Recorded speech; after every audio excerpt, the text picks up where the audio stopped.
Dank u wel, edelachtbare. Laat me gelijk van wal steken, meneer de rechter, geachte officier van justitie.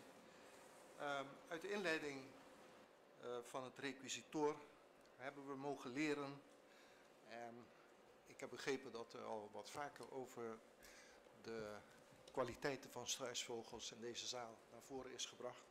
Maar wat ik ervan heb geleerd is dat ze hun kop niet in het zand steken, maar gewoon alles zien wat er om hen heen gebeurt. En deze les leek aan te kondigen dat het Openbaar Ministerie ook alles in ogenschouw had genomen voordat het iedereen die de afgelopen tijd in deze zaal voor u heeft gestaan als verdachte aanmerkte.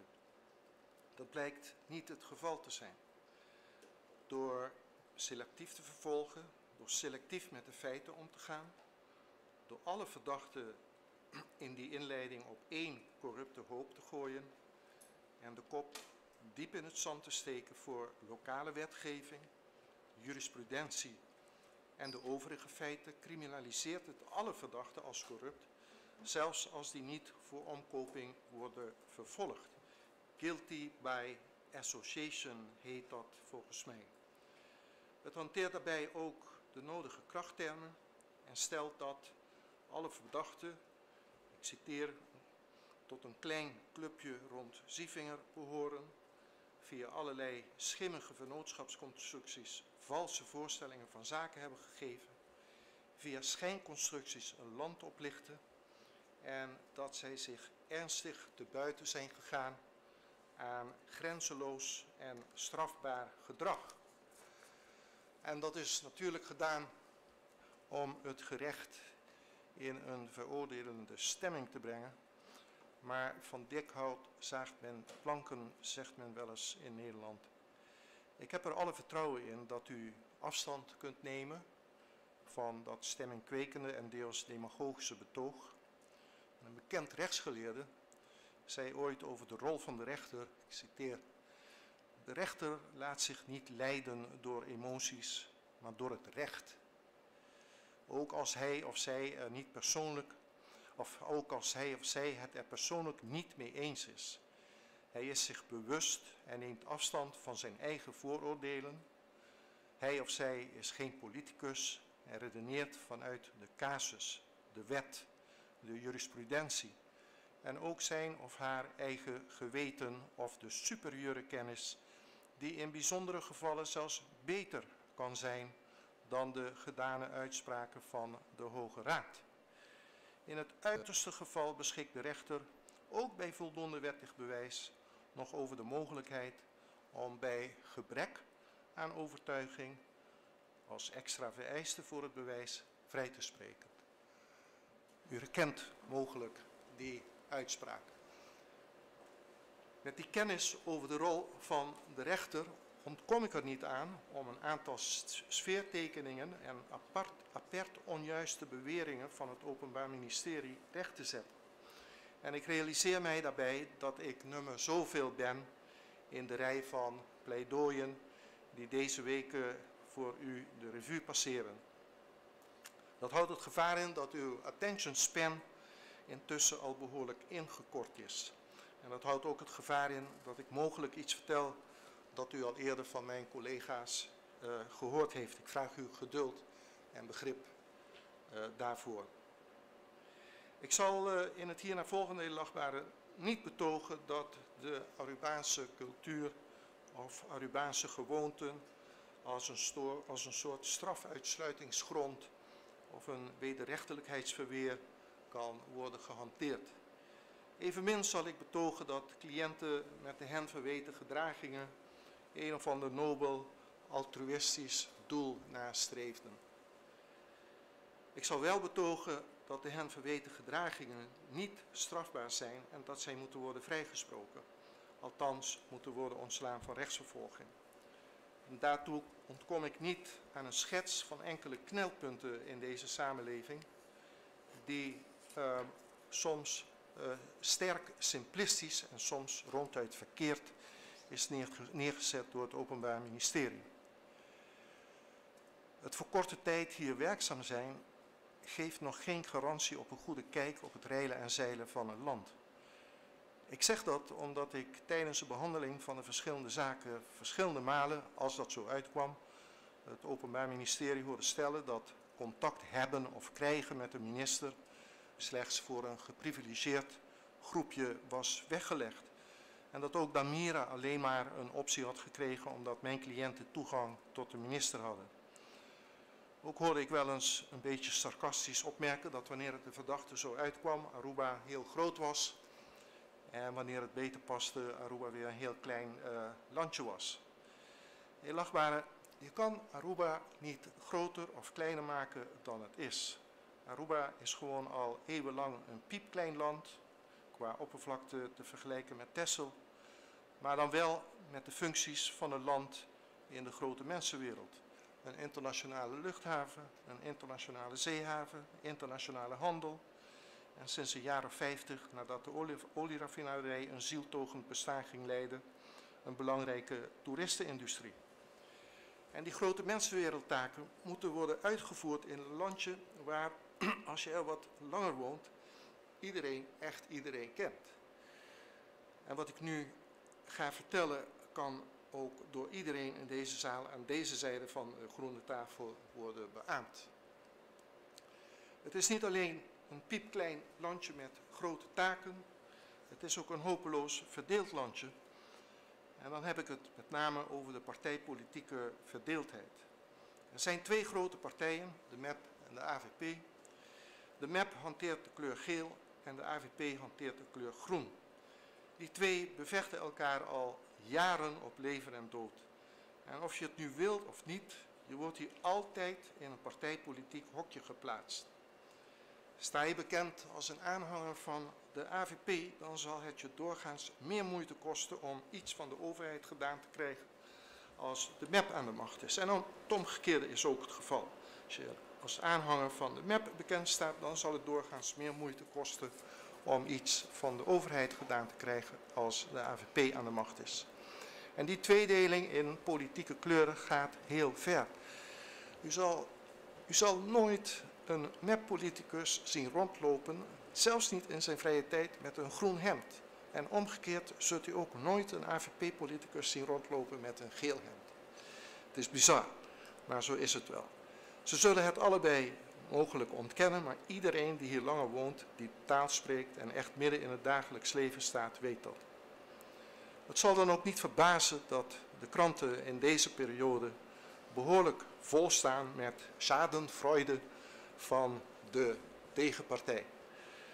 Zoals ik al aangaf, heb je er vaak zelf geen enkele grip op. Als ik als advocaat een klant bijstaat die een notoren aanhanger is van een van die twee partijen, dan kom ik er niet aan om in diezelfde categorie ingedeeld te worden.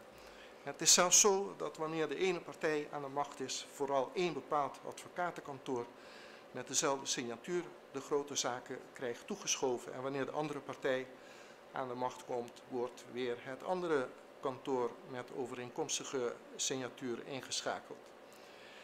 Een regeringswisseling gaat meestal ook gepaard met een soort pijltjesdag. Dat is dan weer een periode waar de business in de advocatuur behoorlijk opspeelt. Directeuren, ambtenaren, hoofden van dienst of leden van raden van commissarissen in overheids-NV's worden bij de vleet aan de kant gezet om vervangen te worden door personen met de juiste politieke kleur. Helaas blijft het daar niet bij, want ook worden in zo'n geval vaak projecten stopgezet die door de vorige regering zijn geëntameerd. Het doet er meestal niet toe of het om een goed project gaat. Het simpele feit dat het project is opgezet door de tegenpartij. Ik kan me herinneren dat u daar een keer over viel en niet begreep wat daarmee bedoeld werd toen eigenlijk de andere politieke partij werd aangegeven. Maar hier praat men zo over de tegenpartij.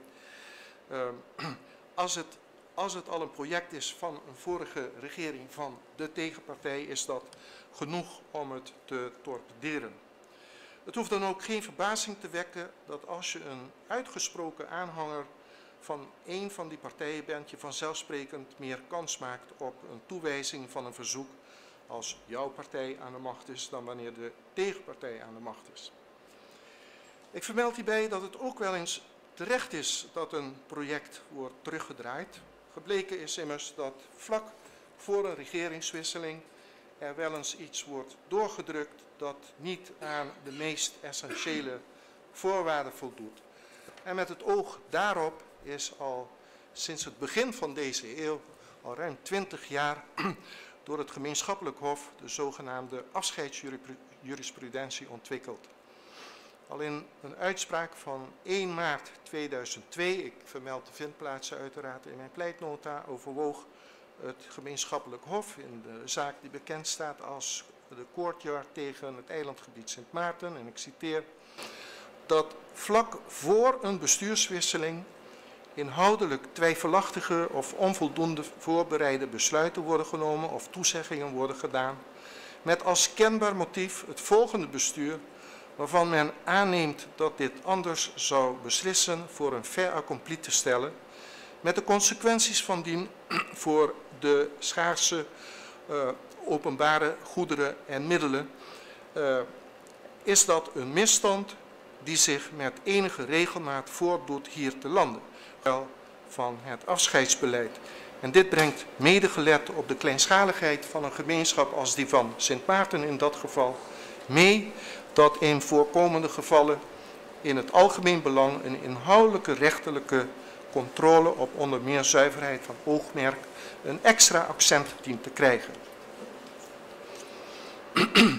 Het gerecht in eerste aanleg heeft in de onderhavige zaak het besluit in strijd geacht met de openbare orde. Het Hof sluit zich daarbij aan. Het onderhavige afscheidsbeleid is in dit geval een inbreuk op zo fundamentele beginselen van de rechtsorde en deugdelijk bestuur dat nietigheid op haar plaats is. Het volgend bestuur zou onaanvaardbaar belemmerd worden in het in vrijheid uitoefenen van zijn publieke taak ter zake. Artikel 40 van boek 3 van het BW van Aruba bepaalt immers dat een rechtshandeling die door inhoud of strekking in strijd is met de wet, de goede zeden of openbare orde nietig is. En ook in Aruba, edelachtbare, zijn in de afgelopen 20 jaar verschillende rechtszaken gevoerd waar het land zich op de afscheidsjurisprudentie baseerde. Met wisselend succes, omdat het natuurlijk niet per definitie zo hoeft te zijn dat een last-minute beslissing van een regering met een bepaalde signatuur fout en dus nietig hoeft te zijn. Kennelijk is het Openbaar Ministerie niet op de hoogte van deze rechtspraak, want op pagina 49 van het requisitoor suggereert het dat dit een term is die door de opvolger van meneer Sievinger is bedacht. Ik wijs u op deze civielrechtelijke rechtspraak in het Caribisch deel van het Koninkrijk vanwege de problematiek die in een kleinschalige samenleving als de onze speelt en die ik hiervoor dus ook al los van die rechtspraak beschreven heb. Het komt ook terug in de uitspraken die ik vermeld in de pleitnota en waarvan ik er één in productie 1 overleg als exemplarisch voor dit type rechtspraak.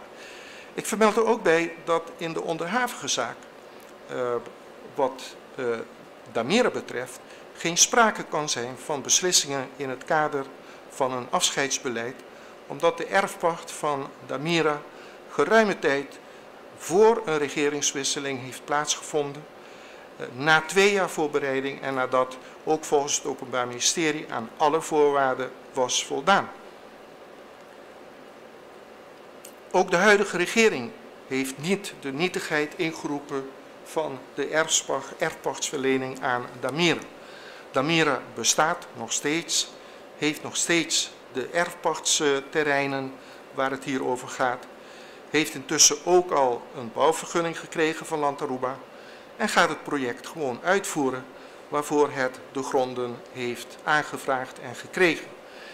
Ik verwijs daarvoor ook naar de verklaring van de huidige principaal van Damira, de heer Donadi, die in het dossier zit, maar die ik als productie 2 voor het gemak bij deze pleitnota heb overgelegd. Elachtbare, wat voor deze zaak tot slot eveneens van belang is te vermelden, en dat wordt ook nogal eens gemakkelijk vergeten, is dat Aruba, net als alle andere eilanden in de regio, in de periode 2009 tot 2015 financieel aan de grond zat vanwege de mondiale financiële crisis die wereldwijd in 2009 uitbrak. Er kwamen geen toeristen meer en de economie was volledig ingestort. En om die economie toch nog enigszins draaiende te houden, drong de overheid in die jaren, met name bij lokale investeerders, erop aan om te investeren, om met projecten te komen, zodat die economie weer een beetje aan de gang kon worden gekregen. Ik verwijs ook naar een verklaring van Abad die dit aangaf in zijn eerste verhoor. Ik citeer: "Het is goed om nog even iets uit te leggen. Bij de commerciële terreinen is de overheid meer gaan pushen, omdat we vanaf 2009 in een moeilijke financiële tijd zaten. Dus de overheid, de publieke sector, is aan projecten gaan werken, zodat de private sector die later zou overnemen. Het doel hiervan was om de economie en dus de bouwsector draaiend te houden. Toen de overheid geen geld meer had, moest de overheid de private sector aansporen om hiermee door te gaan. Dus de overheid moedigde aan om projecten te ontwikkelen voor bedrijventerreinen en ook voor de toeristische sector." Einde citaat. Zoveel jaar na dato wordt wel eens gemakkelijk vergeten in wat voor tijd we toen leefden. Het voorgaande is in ieder geval reden om extra behoedzaam om te gaan met strafrechtelijke aangiften die politiek geïnspireerd zijn en zeker als die ook nog eens komen van actieve politici, waarvan er één nu minister van Justitie is.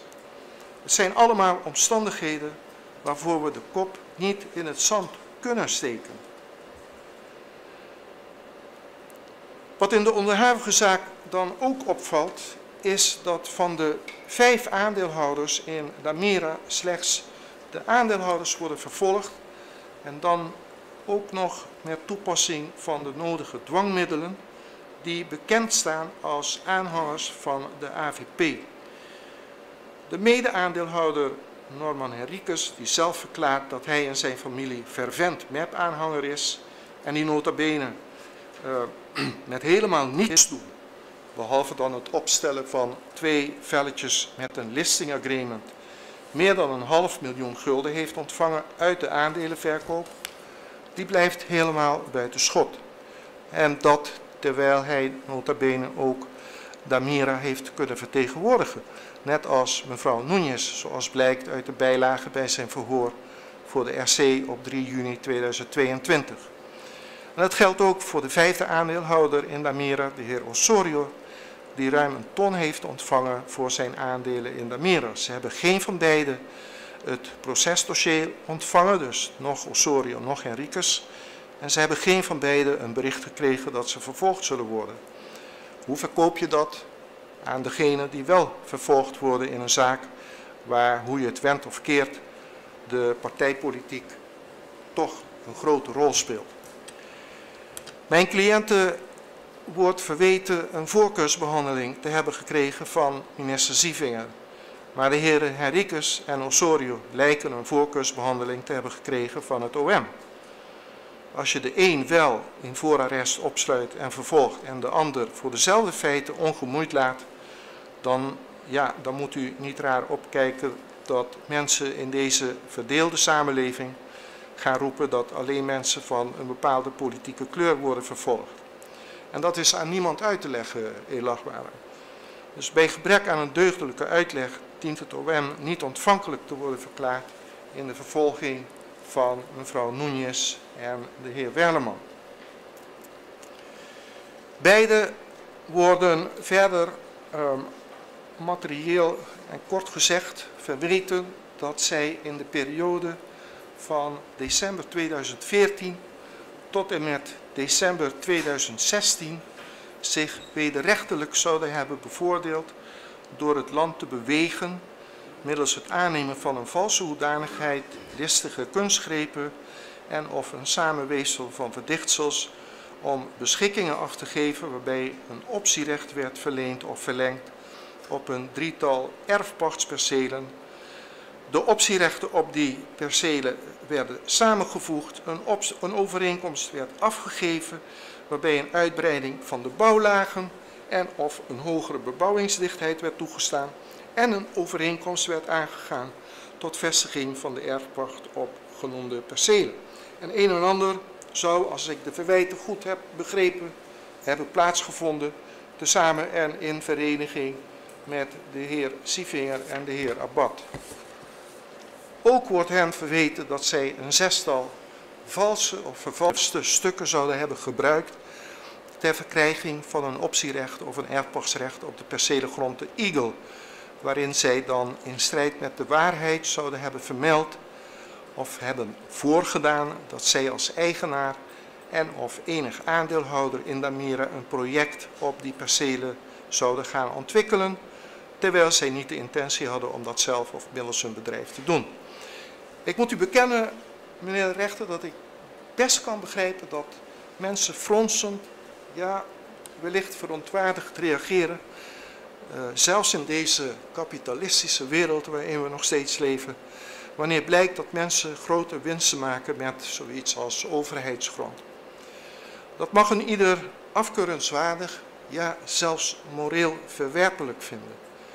Maar ik zal in het hierna volgende uiteenzetten dat het geen strafbaar handelen is, meneer de rechter.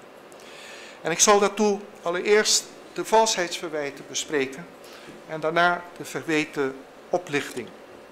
Dat doe ik aan de hand van een bespreking van de chronische volgorde van gebeurtenissen. Damira, als ik Damira noem, dan bedoel ik uiteraard die vennootschap, werd op 15 september 2006 opgericht. Dat is meer dan 8 jaar voordat zij een aanvraag deed voor een commercieel erfpachtsterrein. Ik leg in productie 3 de oprichtingsakte over. En daarin zult u zien dat tot de doelstellingen van Damira behoren onder meer, ik citeer, het optreden als projectontwikkelaar in het algemeen, meer in het bijzonder van commerciële en woningbouwprojecten zoals, maar niet beperkt tot, appartementen, winkelcentra, kantoorpanden en woonhuizen.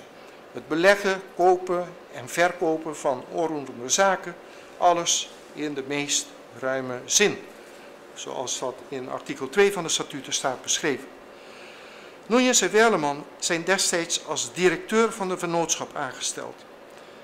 Ingevolge artikel 8 van de statuten wordt de vennootschap in en buiten rechten vertegenwoordigd door haar directeur. De kern, eerlachtbare, van de vertegenwoordigingsbevoegdheid van een directeur is dat door rechtshandelingen van de directie van een vennootschap niet de directie persoonlijk wordt gebonden, maar de vertegenwoordigde rechtspersoon. Ik verwijs daarvoor ook naar de relevante artikelen uit het BW. En dat betekent voor de onderhavige casus dat niet Núñez of Werleman in persoon het terrein hebben aangevraagd, maar Damira. Betekent ook dat de brieven die Núñez als directeur van Damira heeft verzonden niet Núñez persoonlijk betreffen, maar de vennootschap Damira. Logischerwijs krijgen niet Núñez of Werleman het terrein, maar de vennootschap. En die vennootschap, Damira dus, heeft dat terrein nog steeds. Vandaag de dag nog steeds. Geen schimmige vennootschap dus en ook geen schijnconstructie. Het lijkt er echter op dat het Openbaar Ministerie het gehele rechtspersonenrecht en het leerstuk van de vertegenwoordigingsbevoegdheid af wil schaffen, want voor het OM lijkt geen Damira te bestaan, maar slechts haar aandeelhouders. En om dat kracht bij te zetten, worden beweringen gedaan die echt kant nog wel raken.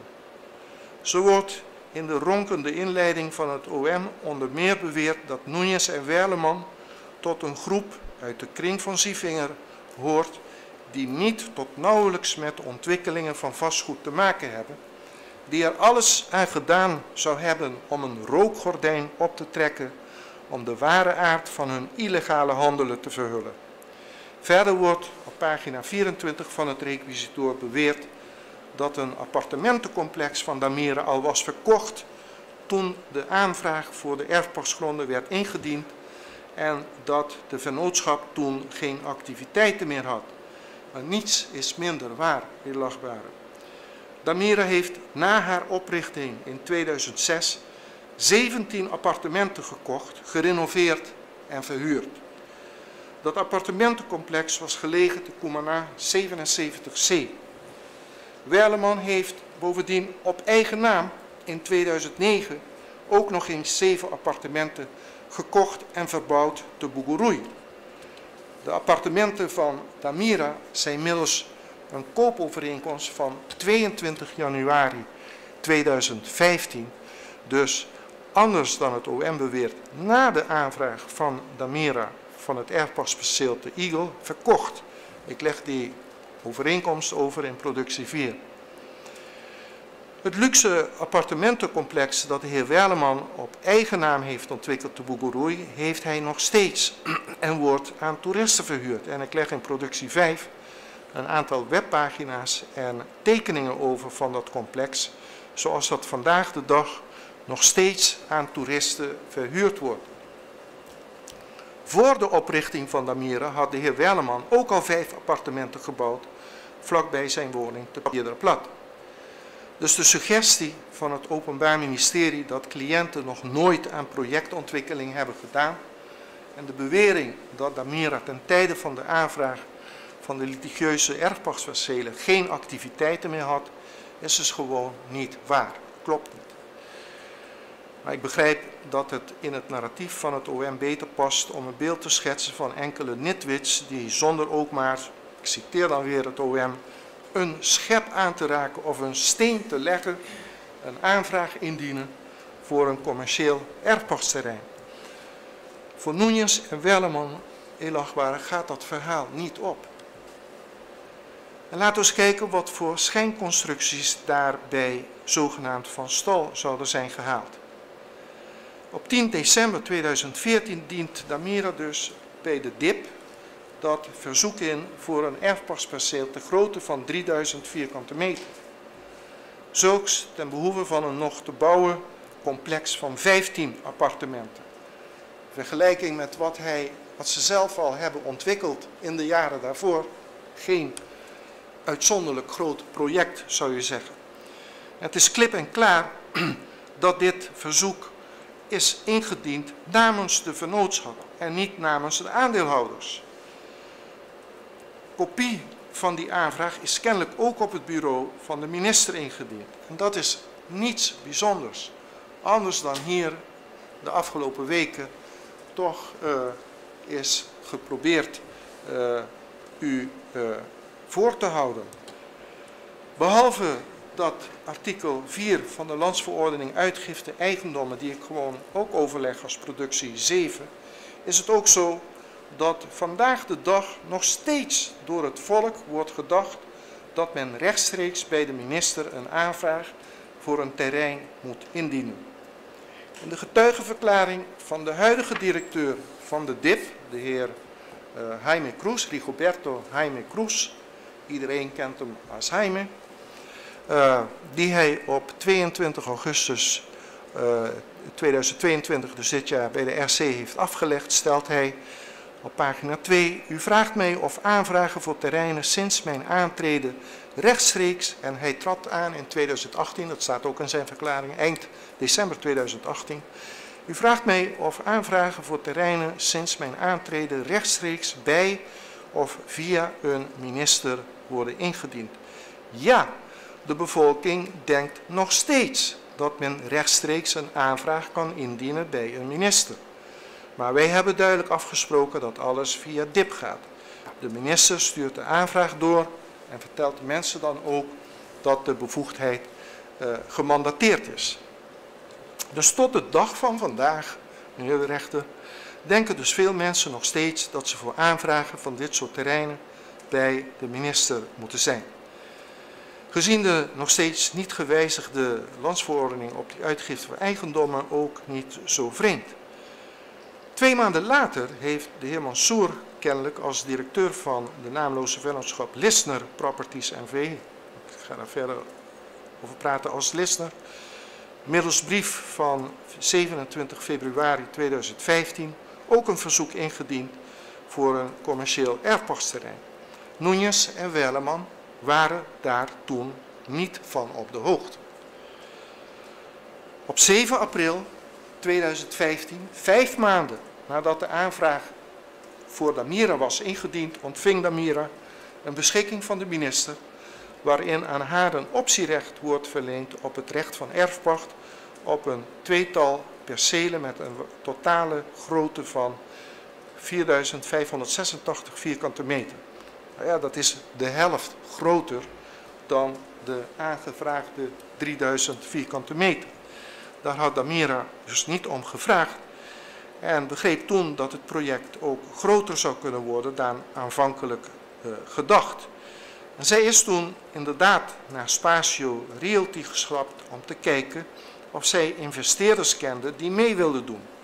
Waarom Spatio Realty? Omdat die kort daarvoor het appartementencomplex van Damira, waar ik daarnet over sprak, had verkocht als makelaar. En omdat de heer Norman Henriques van Spatio een bekende accountant is die alles wist van het financieren van ondernemingen. Hij is mede-eigenaar van een van de grootste accountants en administratiekantoren op Aruba, CATC.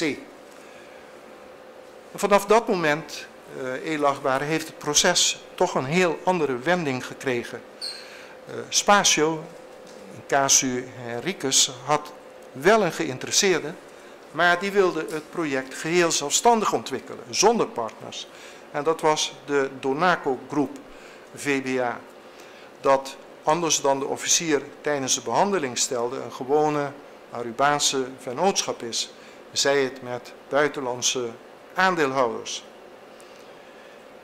Eerst toen werd het cliënt Welleman ook duidelijk dat Lissner een terrein in optie had gekregen dat naast het terrein van Damira lag. En ontstond op aandringen van Donaco het plan om dat samen te voegen met het terrein van Damira, zodat er een groter project van gemaakt kon worden. Ik moet hier overigens een correctie aanbrengen in het concept van het procesverbaal van de inhoudelijke zitting van 3 november 2022. Want op pagina 35 van dat concept onderaan staat dat mevrouw Núñez gezegd zou hebben, ik herhaal, toen Damira de aanvraag indiende, deed Spatio al het voorstel om de aandelen in Damira over te nemen. Dat lijkt te suggereren dat Spatio dat al zou hebben voorgesteld toen Damira de aanvraag voor het terrein op 10 december 2014 indiende.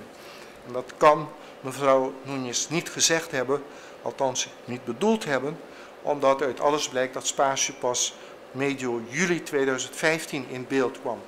Helaas staat in het PV niet op welke vraag zij dat antwoord geeft, waardoor de context ook kwijt is, maar ik wil in ieder geval akte vragen van het feit dat mevrouw Núñez dat deel rechtgezet wil hebben.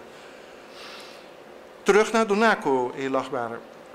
Behalve dat Donaco alle aandelen in Damira wilde overnemen, schakelde zij op dat moment ook het advocatenkantoor Cruz de Cuba in om een en ander te begeleiden.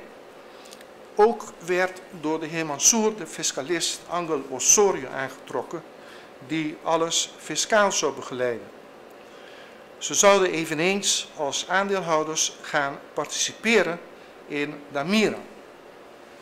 Vanaf dat moment, en dan schrijven we juli 2015, werden alle namens Damira ingediende stukken opgesteld door de advocaten die alle betrokkenen verzekerden dat alles volkomen legaal was.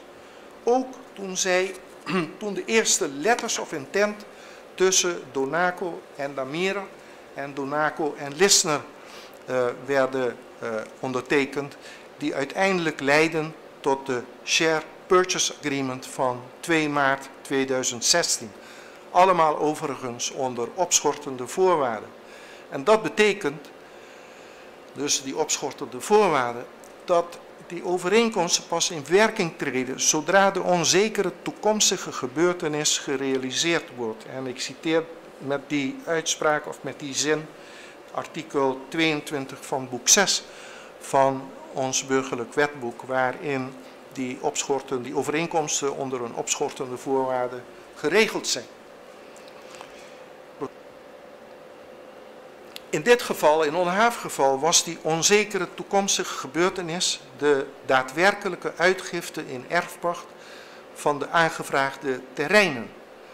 Tot dat moment heeft de overeenkomst nog geen werking. Nakoming kan dan ook nog niet worden gevorderd en de eigendomsverhoudingen in de vennootschappen is tot dat moment nog ongewijzigd. Allemaal dus volkomen legaal en geregeld in de artikelen 21 tot en met 26 van boek 6 van ons BW.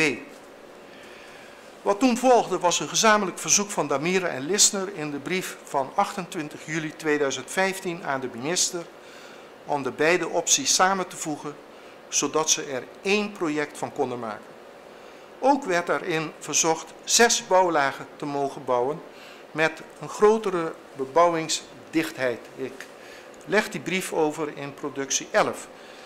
En wederom, meneer de rechter, kan er geen misverstand over bestaan dat het een verzoek van beide vennootschappen is en niet van de aandeelhouders. Verder is er echt helemaal niets bijzonders aan dat verzoek, omdat het de minister vrij stond om van de toen geldende ROP af te wijken en er al gebouwen stonden met meer dan 5 bouwlagen. Ik laat u hier een foto van het project wat er was zien, de VEN, dat had toen al 7 bouwlagen. Dus er was toen al een uitzondering gemaakt. Die kon worden gemaakt omdat op dat moment de ROPV, het ruimtelijk ordeningsplan met voorschriften, nog niet in werking was getreden. Een minister, het was een beleidsvoornemen en een minister kon daar onder omstandigheden van afwijken. En om dat aan te tonen dat die vrijheid bestond, heb ik ook de landsverordening ruimtelijke ordening overgelegd met de artikelen waaruit duidelijk naar voren komt dat het in ieder geval geen burgersbindende regels bevat, dat ROP.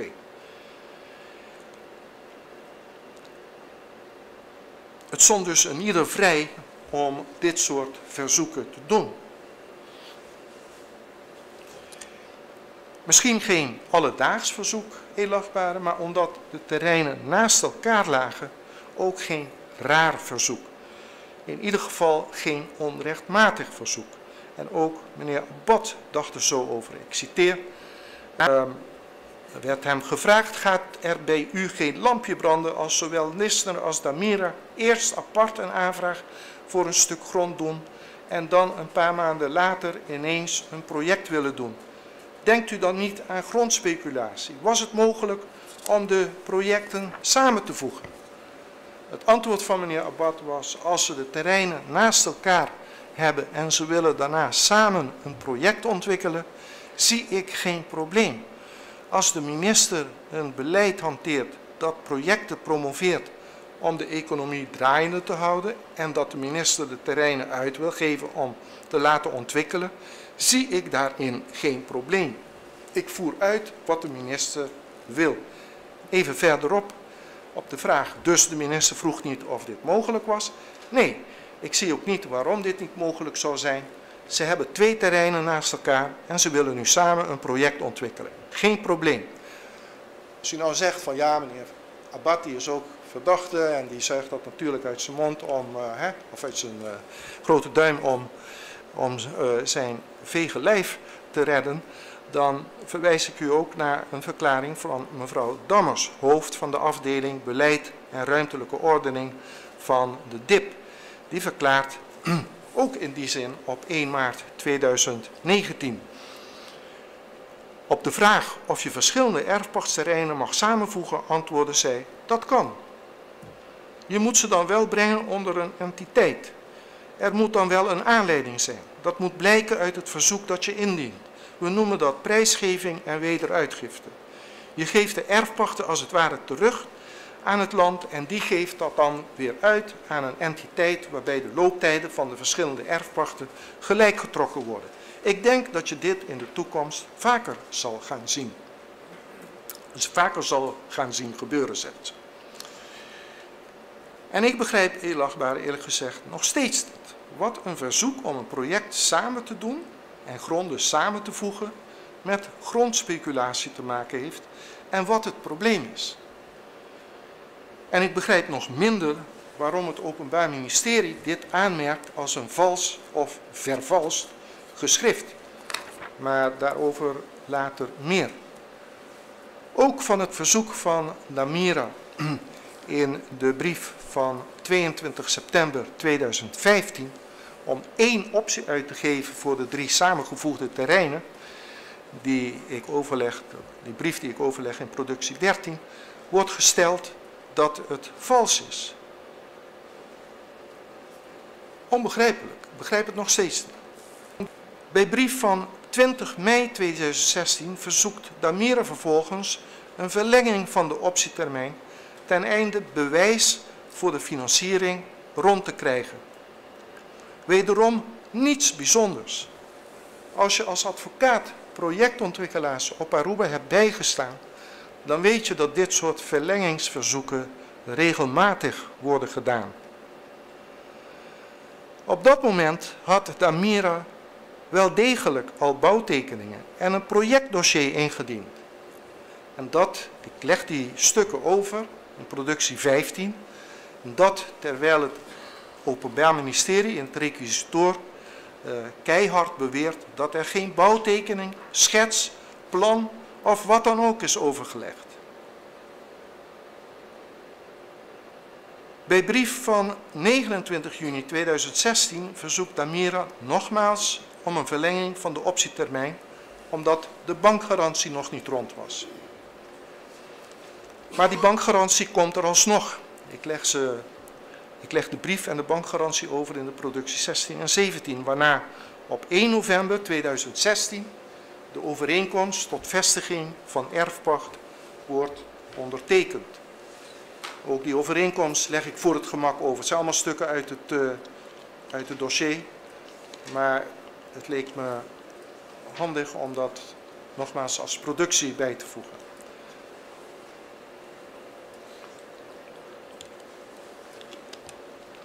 Op 29 november 2016, er stond abusievelijk 2022, 2016, wordt vervolgens aan de minister gevraagd om toestemming te verlenen voor de aandelenoverdracht van Damira aan de Donaco Groep VBA. Dat gebeurt middels 2 brieven die die dag zijn afgegeven op het bureau van de minister en op de DIP, heb ik begrepen, omdat dat ook vandaag de dag nog steeds vereist is. Ik leg die brieven waarin om die toestemming wordt gevraagd over als productie 19 en producties 20. De tweede brief is op aanraden van de advocaat nogmaals geschreven om duidelijk te maken dat het om de aandelenoverdracht van Damira gaat en niet om slechts enkele aandelen. En in die brieven wordt duidelijk uiteengezet wie de koper is, waar ze gevestigd is en onder welk nummer ze is ingeschreven bij de Kamer van Koophandel. De akte tot vestiging van het recht van erfpacht van Damira is intussen op 30 november 2016 ten overstaan van de notaris gepasseerd nadat de notaris alle stukken op rechtmatigheid had gecontroleerd. Daartoe is hij verplicht volgens de landsverordening op het notarisambt en zulks in bijzijn van een vertegenwoordiger van het land, een heer Tromp, als ik me niet vergis, en omstreeks 9 december 2016 ontvangt Damira een brief van de DIP, niet van de minister, van de DIP, waarin haar gemeld werd dat de minister toestemming had verleend tot het overdragen van de aandelen van de naamloze vennootschap Damira Real Estate and Construction NV. Zowel de DIP als de minister hebben dus ook begrepen dat het om alle aandelen in Damira ging. En daarna werden die dus overgedragen aan de koper. Het is dan tijd, denk ik, voor een tussenbalans. Allereerst heb ik met het voorgaande aangegeven dat cliënten en Damira wel degelijk een voorgeschiedenis van projectontwikkeling en exploitatie van appartementen hebben. In de tweede plaats was Damira wel degelijk actief toen het onderhavige erfpachterrein werd aangevraagd in december 2014. Nog Damira, nog enige aandeelhouder van Damira, in dit geval dan met name Werleman en Núñez, is ooit voor de overdracht van de aandelen in Damira aan de Donaco Groep gevraagd door Land Aruba wie de aandeelhouders van Damira waren of zijn. Dat vond het land toen niet belangrijk en dat heeft het land nooit eerder belangrijk gevonden in geen enkele zaak. Waarover hier later meer. Maar ik verwijs hier al naar het antwoord van de heer Abad op een vraag van het Openbaar Ministerie op de zitting. U, officier van justitie, vraagt mij of ik keek naar wie de aandeelhouders waren van een rechtspersoon die een aanvraag deed. Antwoord van meneer Abad was: wij keken niet naar de aandeelhouders. Wij keken naar of de rechtspersoon was ingeschreven in de Kamer van Koophandel en een vergunning had. Verder staat vast dat Damira, nog enig aandeelhouder van Damira, tijdens de aanvraagprocedure heeft geweten wat er intern met de verzoeken van Damira is gebeurd, welk intern overleg er over de verzoeken heeft plaatsgevonden, of hoe snel de minister of iemand anders zijn of haar handtekening onder een stuk zette of zijn of haar goedkeuring gaf. Damira, nog een van haar aandeelhouders, hebben ooit persoonlijk contact gehad met mensen van de DIP of een minister, wie dan ook, of wie dan ook van Land Aruba, over hoe de verzoeken van Damira dienen te worden behandeld. Dus ook alle stempels met spoed of met welke andere inhoud dan ook zijn geheel buiten medeweten van Damira of haar aandeelhouders op bepaalde stukken geplaatst. De notaris heeft helemaal aan het eind van de rit alle stukken op rechtmatigheid beoordeeld en de akte tot vestiging van het recht van erfpacht voor Damira gepasseerd. De aandelen werden aan de koper overgedragen na de verkregen toestemming van de minister, CQ Land Aruba. En de notaris heeft via zijn kantoor de koopsom uitbetaald aan alle ex-aandeelhouders van Damira. Heel achtbare, het dossier biedt geen enkel bewijs voor het tegendeel van het hierboven gestelde. Nu stelt het Openbaar Ministerie wel dat het bijzonder is dat er op zoveel documenten een spoedstempel staat. Maar het kan heel wel zijn dat spoedstempels in die tijd op al dit soort verzoeken werden geplaatst, omdat de overheid in die recessieperiode de economie gewoon snel weer aan de praat wilde krijgen. En 2 jaar wachten op een erfpachtsovereenkomst is voor een commercieel project niet echt een buitengewoon snelle afwikkeling van het verzoek. Het Openbaar Ministerie biedt in ieder geval geen enkel bewijs voor de stelling dat het zo bijzonder is dat die stempels op die documenten staan of dat hier sprake is van een voorkeursbehandeling. Het roept gewoon maar wat en iedereen heeft dat maar voor zoete koek te slikken. Cliënten hebben in ieder geval part nog deel gehad in de handelswijze van de minister of van de DIP. Misschien is dit een goed moment om, het is ongeveer de helft van uw betoog geloof ik. Ja. Misschien is het een goed moment om even een kwartier te schorsen. Ja, dank u Dan wel. gaan we over een kwartier verder. Ja.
Meneer Omer, we gaan door. Dank u wel. Dan ga ik terug naar de lastlegging van mijn cliënten Elagbaar. Daar was ik gebleven, geloof ik.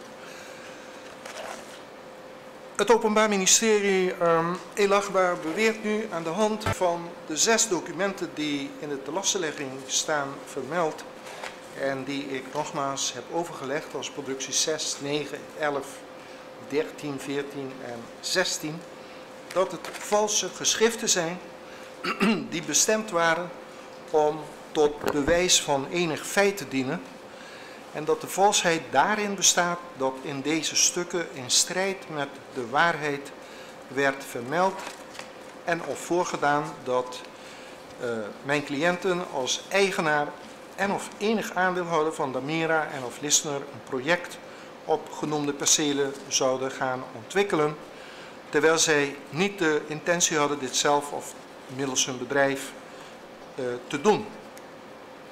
Het is al een aantal keren in deze zaak uitgesproken,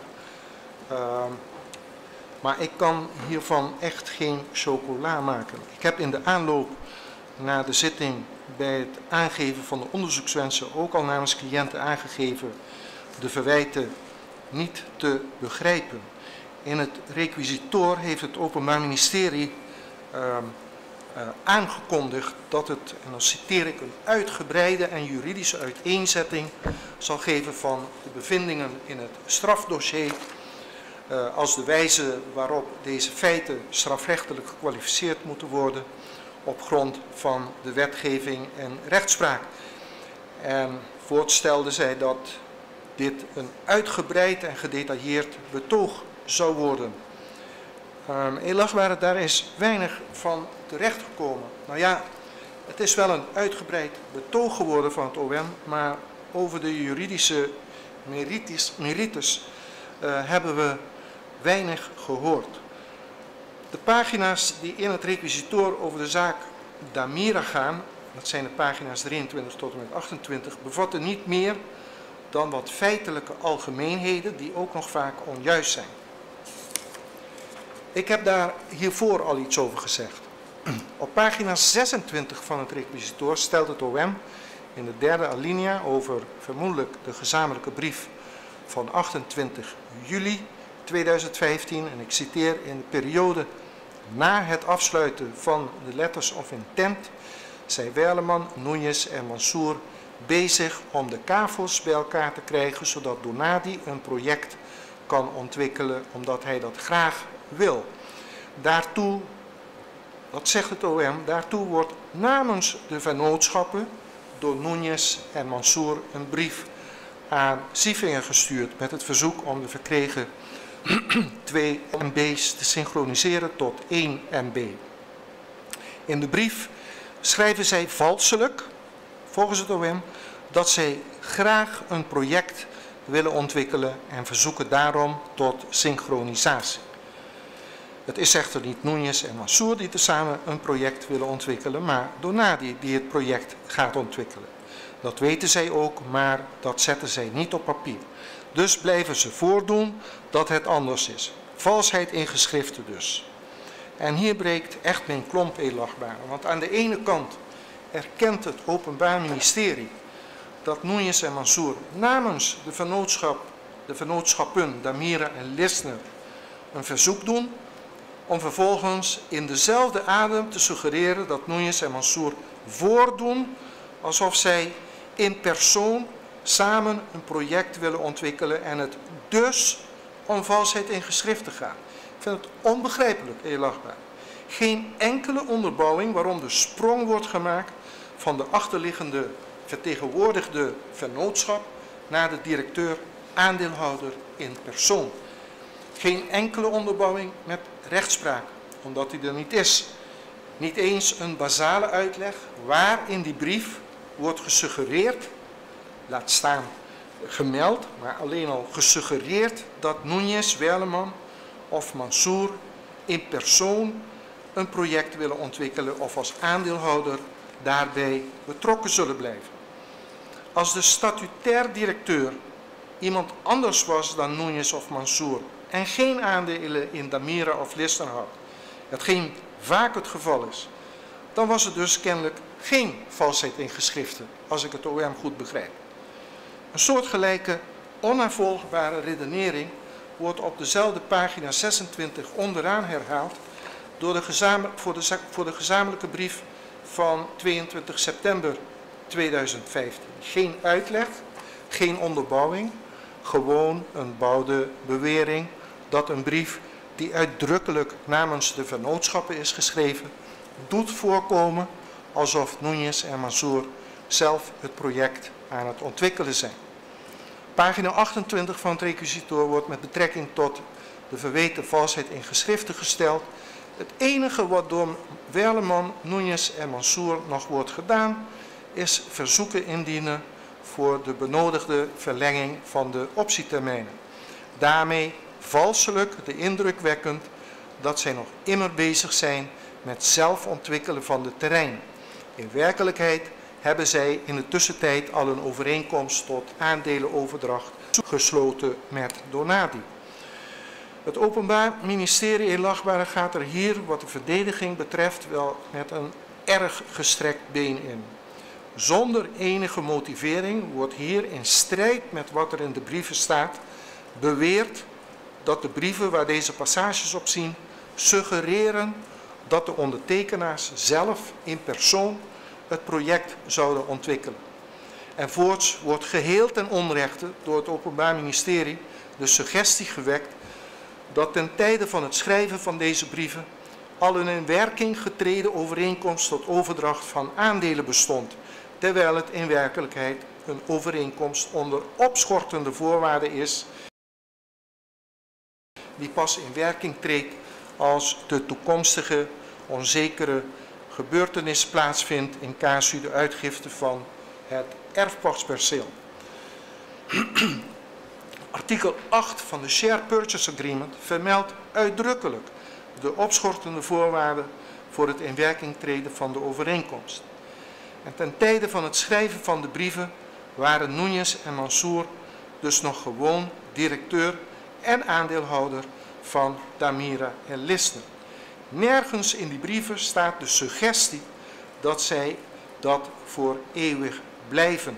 En in geen enkel overheidsdocument wordt überhaupt de eis gesteld of aangegeven dat het aandeelhouderschap van een bepaald persoon of bepaalde specifieke personen een essentieel vereiste is voor het verstrekken van een commercieel erfpachtsterrein aan een vennootschap.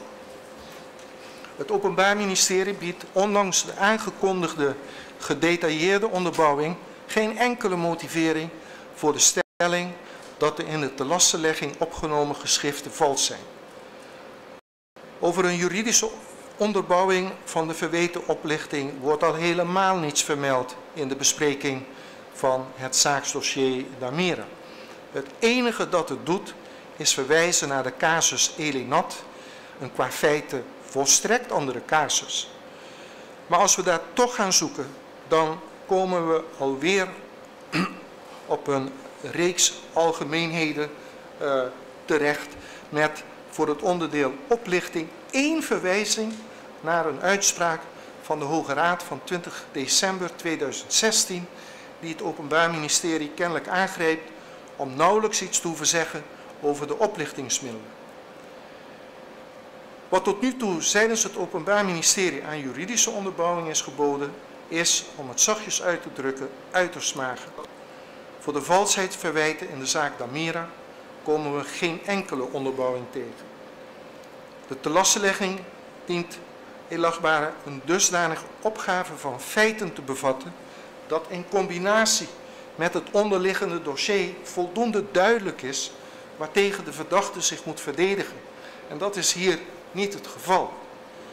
Het OM lijkt in deze zaak een aantal aanvechtbare feiten op tafel te willen gooien met de boodschap: zoek het maar uit. Ik zou menen, elagbare, dat de telastenlegging om die reden nietig moet worden verklaard. Voor het opzettelijk gebruik van één of meer valse of vervalste stukken, strafbaar gesteld in artikel 184 lid 2 van boek 2 van het wetboek van strafrecht is allereerst vereist dat het gebruikte stuk inderdaad vals is. En die valsheid zou er volgens de telastenlegging uit bestaan dat in die stukken in strijd met de waarheid wordt voorgedaan alsof cliënten, al dan niet tezamen met Mansour, als eigenaar of aandeelhouder van Damira en of Lissner een project op bedoelde percelen zou gaan ontwikkelen, terwijl zij niet de intentie hadden dit zelf of middels de genoemde bedrijven te doen. En daarvoor zou toch minst genomen uit die stukken moeten blijken dat zij dat inderdaad in persoon van plan waren. Welnu, Elachtbare, ik kan met de beste wil van de wereld in geen van de stukken waar het Openbaar Ministerie in dit onderdeel van de telastenlegging naar verwijst, de suggestie lezen dat cliënten en of Mansour het doen voorkomen alsof zij blijvend bij het project betrokken zullen blijven. En ik vermeld hierbij dat Werleman en Núñez tot juli 2015 niet eens wisten dat Lissner in februari 2015 ook een aanvraag had ingediend en verder ook geen enkele bemoeienis hebben gehad met dat verzoek. Het zijn in ieder geval niet meer dan verzoeken die namens Damira en of Lissner door de vertegenwoordigingsbevoegde directeuren zijn gedaan.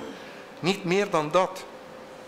Toevallig waren zij ook aandeelhouder, maar voor hetzelfde geld hadden deze verzoeken dus ook kunnen worden gedaan door een directeur die geen aandeelhouder was. Er staat nergens in de stukken dat deze directeuren als eigenaar of aandeelhouder bij het project betrokken zouden blijven. Cliënten hebben ook nooit behoeven te begrijpen dat dat voor de overheid essentieel was. Sterker, het was en is een ieder bekend dat dit nog steeds geen essentieel vereiste is voor de overheid. Behalve dat Abad en Sievinger dat ook al verklaard hebben, blijkt dat ook uit rechtspraak die al tot het begin van deze eeuw teruggaat. Ik leg in productie 22 een uitspraak over van dit gerecht van 4 april 2001, waarin Land Aruba aan een vennootschap die het zogenaamde Mar Azul-project wilde realiseren,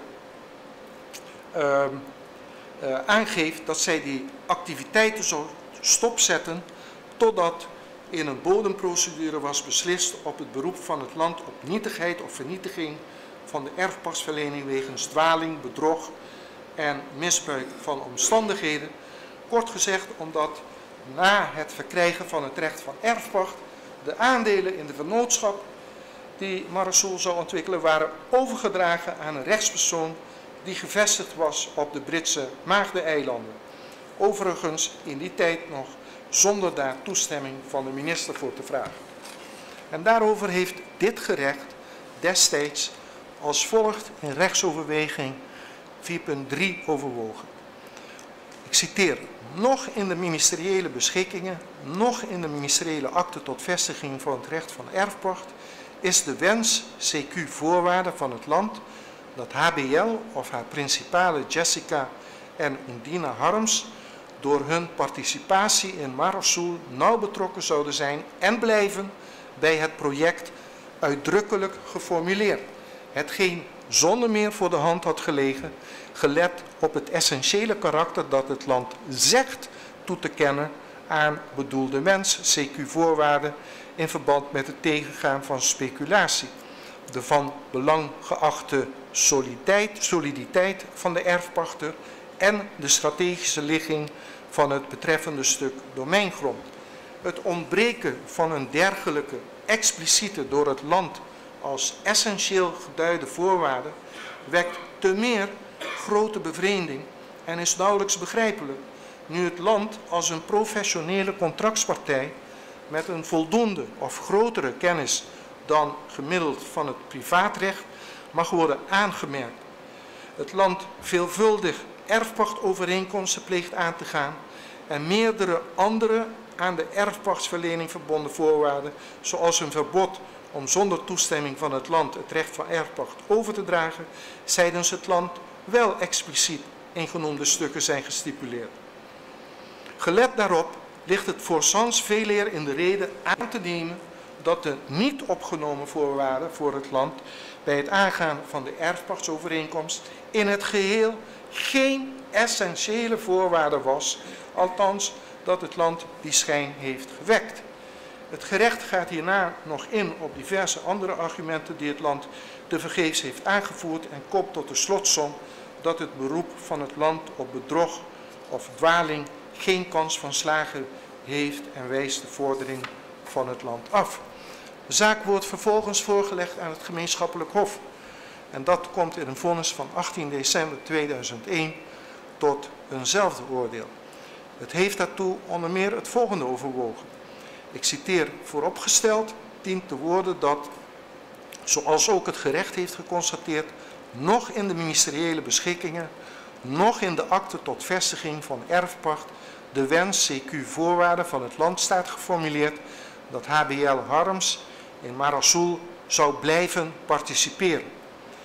Ook het Hof is van oordeel dat van het land als professionele partij, die wordt bijgestaan door juristen, verwacht had mogen worden om, indien blijvende betrokkenheid van HBL Harms bij Marassoel door het land van essentieel belang werd geacht, een dergelijke wens CQ voorwaarden in genoemde stukken tot uitdrukking te brengen. Het feit dat dit niet is gebeurd, brengt in beginsel mee dat Marassoel er niet vanuit heeft hoeven te gaan dat het hier om een door het land als essentieel beschouwde omstandigheid ging. Van een contractspartij als het land mag bij uitstek verwacht worden dat deze de wederpartij niet naar zijn bedoelingen laat raden, maar die duidelijk tot uiting brengt. Met betrekking tot de stelling onder A, en dan ga ik verder met het Hof, en die stelling die gaat dan over de stelling van het land dat bij commerciële erfpacht het altijd voor het land belangrijk zou zijn om te weten wie de principalen zijn van de kandidaat-erfpachter, overweegt het Hof dat het zo mogen zijn dat bij de beslissing domeingrond in erfpacht uit te geven de persoon van de kandidaat-erfpachter een belangrijke rol speelt, maar, en dat onderstreep ik heel achtbare, maar dat het gegeven dat besloten wordt grond in erfpacht uit te geven aan een naamloze vennootschap reeds meebrengt dat onzekerheid omtrent eventuele toekomstige principalen op de koop toe wordt genomen. Het feit dat bepaalde personen op enig moment bij een vennootschap betrokken zijn, betekent niet dat zij dit in de toekomst steeds zullen blijven. Aandeelhouders zijn immers, behoudens eventuele statutaire beperkingen die thans niet aan de orde zijn, ook niet in deze zaak trouwens, aandeelhouders zijn immers in beginsel vrij hun aandelen over te dragen. Ook het land heeft zich dit moeten realiseren. Het feit dat het land er mogelijk van uit is gegaan dat HBL Harms bij het project betrokken zou blijven, Marassoel heeft dit overigens betwist, wil niet zeggen dat voor Marassoel kenbaar heeft moeten zijn dat dit essentieel was voor het land. Nadat het Hof in rechtsoverweging 4.9 nog heeft aangegeven dat hoe dan ook de erfpachtsgerechtigde vennootschap dezelfde is gebleven en aan de nodige voorwaarden moet voldoen, bevestigt het Hof het vonnis van het gerecht in eerste aanleg. Heer Lachbaar, we zijn nu 20 jaar verder, 20 jaar na dit hofvonnis. En nog steeds geeft het land in geen enkele erfpachtsovereenkomst aan dat het voor het land essentieel is dat de principalen bij het project betrokken blijven. In de onderhavige zaak is dat evenmin ooit ter sprake gebracht of aan cliënten kenbaar gemaakt. Het enige dat na deze hofuitspraak uit 2001 is gewijzigd, is dat in erfpachtsovereenkomsten de bepaling wordt opgenomen dat aandelen slechts met toestemming van de minister aan derden kunnen worden overgedragen, welke goedkeuring niet op basis van onredelijke gronden zal worden onthouden. Zo ook in artikel 22 van de tussen Damira en het land gesloten erfpachtsovereenkomst. En ook de veelvuldig door het OM aangehaalde getuigen Tsu en Shakshi, bepaald geen vrienden van de verdachte in deze zaak, hebben moeten bevestigen dat er nog steeds geen wet is die een en ander verbiedt en dat dit nog steeds gebeurt. Zo verklaart Shakshi in zijn verklaring tegenover het opsporingsteam op 18 oktober 2019 dat de regering waarvoor hij toen werkte, en dat was de opvolger van de regering met meneer Sievinger, bestaande uit de MEP en de Poort, toestemming heeft gegeven voor een zekere meneer Henriques voor een overdracht van aandelen in een bedrijf dat een commercieel terrein had waarop nog niets gebouwd was. Bij zijn verhoor op 23 augustus 2022 als getuige zijn hem hierover nadere vragen gesteld en ik leg dat voor de duidelijkheid over, ook in productie 24, waarbij Shakshi op de vraag of er in het geval van Henriques door de overheid grenzen zijn gesteld aan het bedrag waarvoor hij zijn aandelen mocht overdragen, antwoordt nee, voor zover bij mij bekend geeft de minister toestemming zonder daar voorwaarden aan te verbinden die zien op de hoogte van het bedrag. Het gaat niet over meneer Sievinger, het gaat over zijn opvolger. Je zou denken, eerlachtbare, dat als het je echt te doen is om speculatie tegen te gaan, dat je dan toch op zijn minst grenzen stelt aan het bedrag waarvoor je de aandelen mag verkopen. Niets daarvan. Ook niet in 2018, 2019, na de regeerperiode van meneer Sievinger. En gevraagd of er inmiddels wel regels op schrift staan waar de minister zich aan moet houden als hij een verzoek krijgt om toestemming te geven voor een aandelenoverdracht, antwoordt Shakshi op bladzijde 3 van diezelfde verklaring van augustus 2022. Ik citeer, die regels stonden niet op schrift. Er was een bepaalde afspraak dat hij het niet op oneigenlijke gronden kon weigeren. Die bepaling stond dan ook in de ministeriële beschikking en de notariële akte van erfpacht. In dezelfde zin verklaarde de huidige directeur van DIP, de heer Jaime Cruz, op 22 augustus 2022, zei het na enig doorvragen, ik citeer, u vraagt mij wat de aandeelhouders van het bedrijf dat een erfpachtsrecht heeft verkregen moet doen als zij de aandelen willen verkopen, dan moeten zij dat voorleggen aan de minister en zijn toestemming is nodig. De aandelenoverdracht valt buiten mijn mandaat. Blijkbaar is een groot deel van alle beslissingen rond terreinen is door de huidige minister van Infrastructuur, de minister-president, gemandateerd aan het hoofd van, ik zeg dit even terzijde, het staat niet in een pleitnota, aan het hoofd van de DIP. Maar dit punt, de toestemming die gevraagd wordt, dat heeft ze aan zichzelf gehouden. Daarover moet de minister nog gaan. Daarna verklaart meneer Cruz, u vraagt specifiek naar het beleid rondom de aandelenoverdracht. Daar waren geen regels voor. En de heer Tsu bevestigde dit eveneens in zijn verklaring die hij op 23 augustus 2022 ten overstaan van de RC aflegde. Ook nu nog, eerlachtbare, moet toestemming dus worden gevraagd aan de minister. En ook nu nog staat er geen enkele regel op papier waaraan voldaan moet zijn voor het verlenen van die toestemming.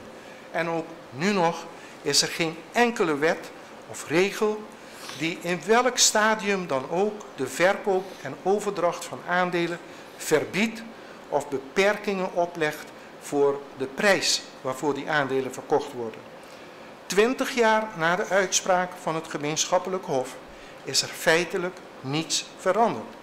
En ik vermeld hier nog bij dat ook de Financial Intelligence Unit of Aruba in het strafdossier vaststelt dat er geen wetgeving is die dit verbiedt. Ik ga nog een stapje verder.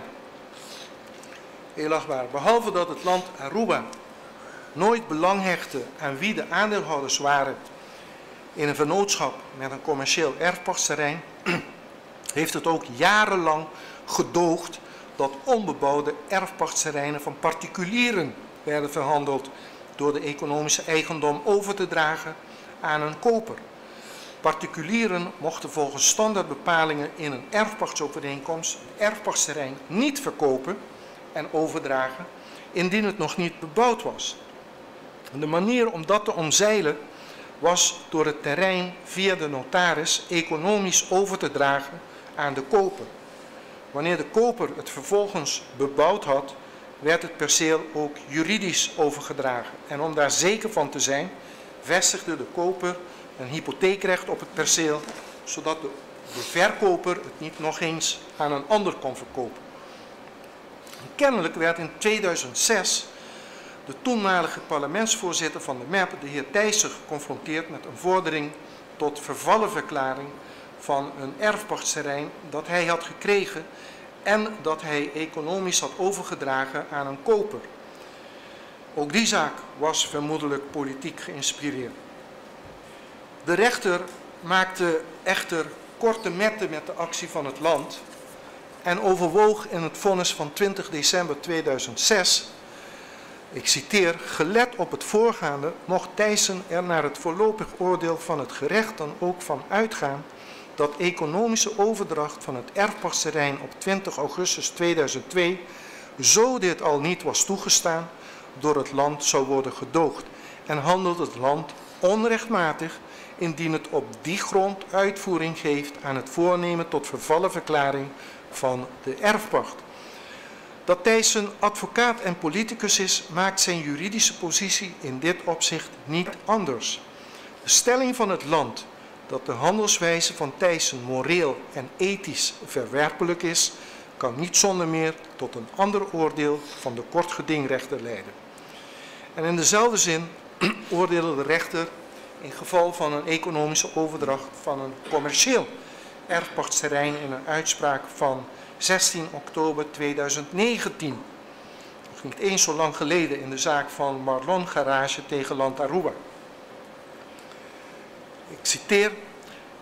Ten overvloede wordt ter zake van de economische overdracht van het recht van erfpacht nog overwogen dat uit het door partijen gevoerde debat volgt dat het land dergelijke overdrachten altijd heeft gedoogd, totdat het in februari 2018 ook te dien aanzien beleid heeft vastgesteld en in werking heeft doen treden. Het verwijst daarvoor naar een aantal regels uit het hoofdstuk wat daarop ziet. En vervolgt het gerecht krachtens welke regels dus economische overdrachten van onbebouwde in erfpacht verkregen domeingronden vanaf, zo begrijpt het gerecht uit de stelling van het land onder rand nummer 15, slotzin van de pleitnota, 1 jaar na februari 2018 niet langer zijn toegestaan. Ook te dien aanzien wordt niet uitgesloten dat heeft te gelden dat iedere individuele erfpachter van onbebouwd gelaten percelen domeingrond die bekend zijn of behoren te zijn bij het land om dezelfde als de hiervoor omschreven redenen vanwege het land wordt aangeschreven om kennis te nemen van het op dit punt geformuleerde en in werking getreden beleid en de overgangsregeling dienaangaande, alvorens die overgangsregeling voor die specifieke erfpachter op dit specifieke punt in werking treedt. En ook dit vonnis van de eerste rechter is door het Hof bevestigd en wel nog dit jaar op 5 april 2022. Indien wij, edelachtbare, tegen deze achtergrond de valsheidsverwijten bezien, dan kan maar één conclusie getrokken worden en dat is dat geen van de door het Openbaar Ministerie genoemde documenten vals of vervalst zijn. In de verzoeken, de brieven, staan geen onwaarheden. Er wordt niets in beweerd dat niet klopt of dat in strijd met de wet is. De brieven zijn allemaal opgesteld door de advocaten.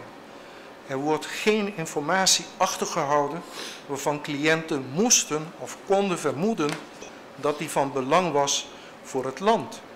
Er was en is geen opzet tot misleiding van wie dan ook. Een land dat niet geïnteresseerd is in de aandeelhouders van een vennootschap die een commercieel erfpachtsterrein heeft gekregen, kan niet misleid zijn door deze verzoeken, heel achtbare. Van enig opzet tot misleiding met deze brieven is geen sprake, ook niet in voorwaardelijke zin. Deze geschriften hebben dan ook geen enkele bewijsbestemming, in ieder geval niet in de zin die het Openbaar Ministerie daar kennelijk aan wil geven. Dus zo u dit onderdeel van de telastenlegging op voorgaande gronden al niet nietig zou verklaren, dan dienen cliënten in ieder geval te worden vrijgesproken van het hen ten laste gelegde gebruik van valse of vervalste geschriften, althans te worden ontslagen van rechtsvervolging. En datzelfde lot dient ook de ten laste gelegde oplichting te treffen. Heel kort gezegd zouden cliënten zich wederrechtelijk hebben bevoordeeld door het land Aruba middels het aannemen van een valse hoedanigheid en of door listige kunstgrepen of door een samenweefsel van verdichtsels te hebben bewogen tot het afgeven van een aantal ministeriële beschikkingen en het aangaan van een erfpachtsovereenkomst met Damira. En blijkbaar gaat het OM daarbij ervan uit dat het land door cliënten daarvoor is opgelicht. Voor dit verwijt, heel achtbare, gebruikt het Openbaar Ministerie dezelfde documenten als die zij noemt in het onderdeel van de valsheid in geschriften. Ik herhaal dan ook hetgeen ik hiervoor al naar voren heb gebracht met betrekking tot die verwijten. Het oplichtingsverwijt, daarin wordt ook nog melding gemaakt van de heren Sievinger en Abat als medeplegers. Het dossier, heel achtbare, biedt echter geen enkel aanknopingspunt voor de nauwe samenwerking die dat vereist. Er was helemaal geen samenwerking, er was geen contact. Dat is hier ter zitting verklaard door iedereen die daarbij betrokken zou kunnen zijn. Behalve één door het OM nogal uitvergroot telefoontje van Abat aan Werleman dan, waarin hij meer uitleg wilde over het project, biedt het dossier verder zelf ook geen enkel aanknopingspunt voor de vereiste nauwe samenwerking tussen cliënten en de heren Sievinger en Abat. Ze hebben destijds gedurende het aanvraagproces ook nooit geweten welk overleg er destijds intern binnen de overheidsdiensten wel of niet is gevoerd, of hoe snel, ik gaf het al aan, en welke stempels op de stukken werden gezet. Het dossier biedt geen enkel bewijs omtrent wetenschap van cliënten voor de onderdelen van de telastenlegging waarin melding wordt gemaakt van handelingen van anderen dan cliënten.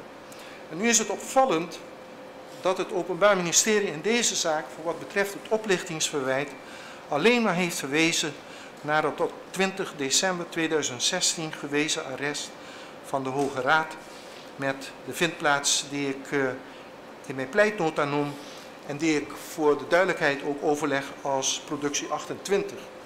Diezelfde 20 december 2016, edelachtbare, heeft de Hoge Raad echter ook nog een ander belangwekkend arrest gewezen.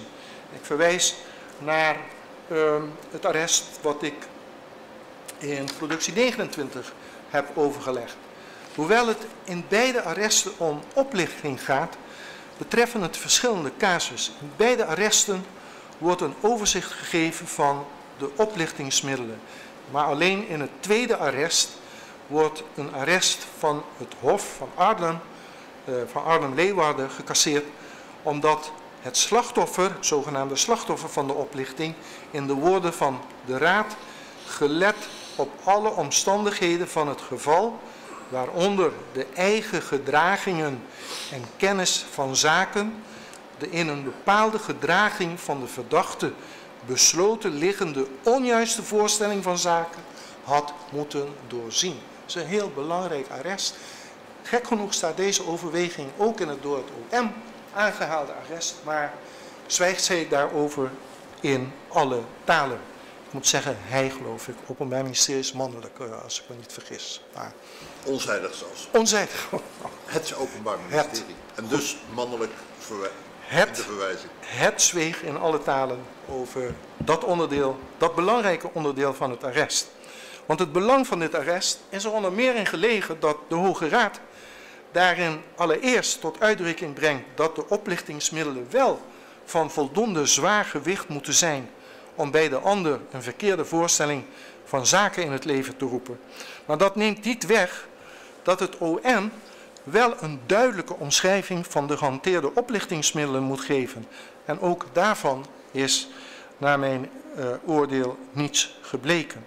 Maar wellicht van nog meer belang is de hiervoor aangehaalde overweging dat van oplichting geen sprake kan zijn als het slachtoffer de onjuiste voorstelling van zaken had kunnen, er staat voorzien, maar het moet zijn doorzien. In onze zaak is volgens het OM en de telassenlegging het land het slachtoffer. Het land echter is een professionele partij die diverse juristen tot zijn beschikking heeft.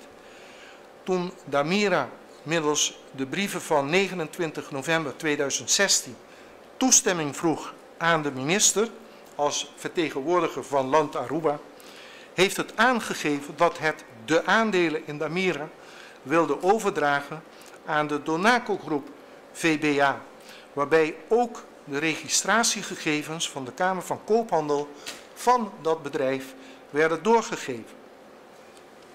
Het land, elachtbare, de minister, had binnen een paar uur alle gegevens van de koper kunnen opvragen. Het had alles kunnen vragen aan de directeur van Damira en zelf kunnen onderzoeken tegen welke prijs de aandelen werden verkocht, wie achter de Donaco-groep zat. Dat deed het land niet. Niet in deze zaak, elachtbare, en ook niet in enige andere zaak. 10 dagen nadat het verzoek is ingediend, kreeg Damira bericht van de DIP, niet van de minister, van de DIP, dat de minister de toestemming had verleend.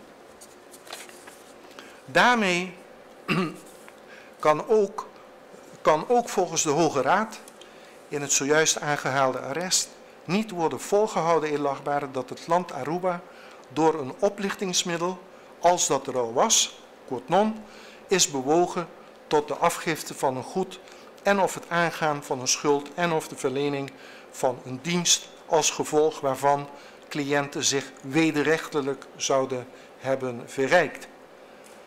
Wat het land met die informatie heeft gedaan, wisten cliënten destijds niet. Het dossier biedt geen enkel aanknopingspunt voor het tegendeel daarvan.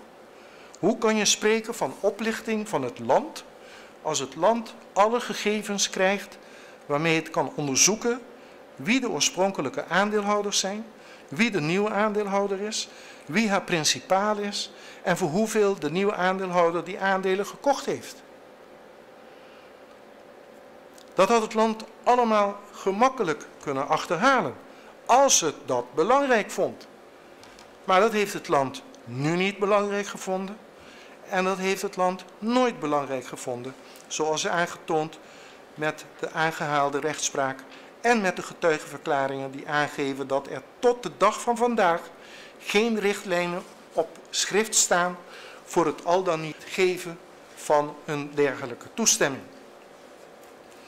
Zo cliënten het land al een onjuiste voorstelling van zaken hadden gegeven, en dat wordt met klem bestreden, dan had het land in ieder geval alle gelegenheid om die beweerdelijk onjuiste voorstelling van zaken te doorzien.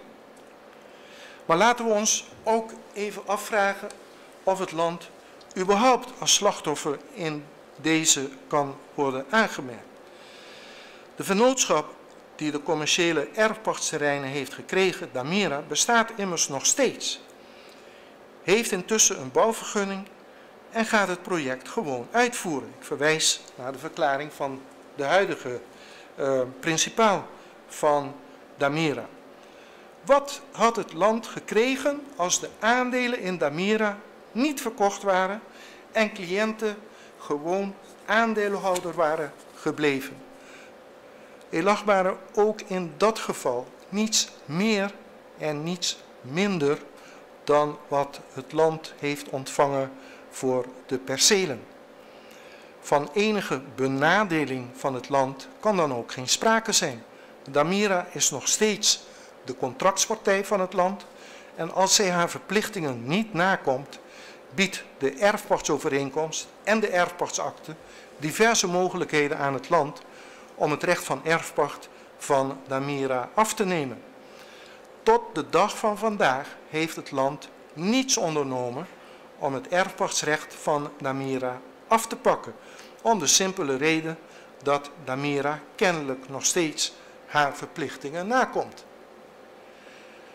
Voor de goede orde benadruk ik dat de partij die de aandelen in Damira gekocht heeft, geleid wordt door doorgewinterde zakenmensen die precies weten hoe Damira aan de terreinen kwam en daar ook nog een taxatie van liet maken, die ik overleg in productie 30. Die taxatie lieten ze maken voordat de koopovereenkomst in werking trad.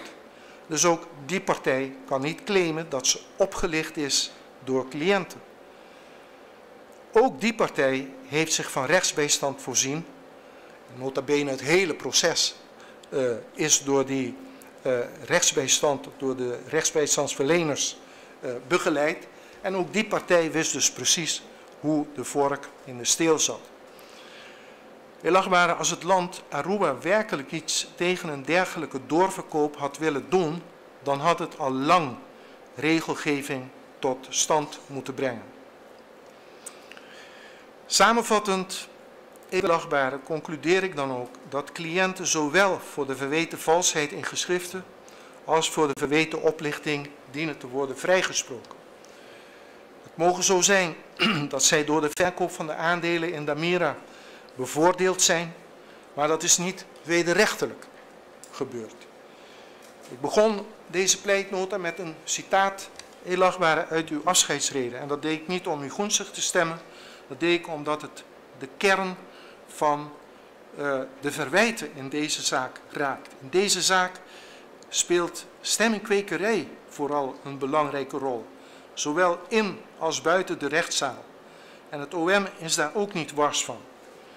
Een rechter zal daar afstand van moeten en kunnen nemen, net als van mogelijke vooroordelen die er tijdens de uitvoerige behandeling zijn ingeslopen.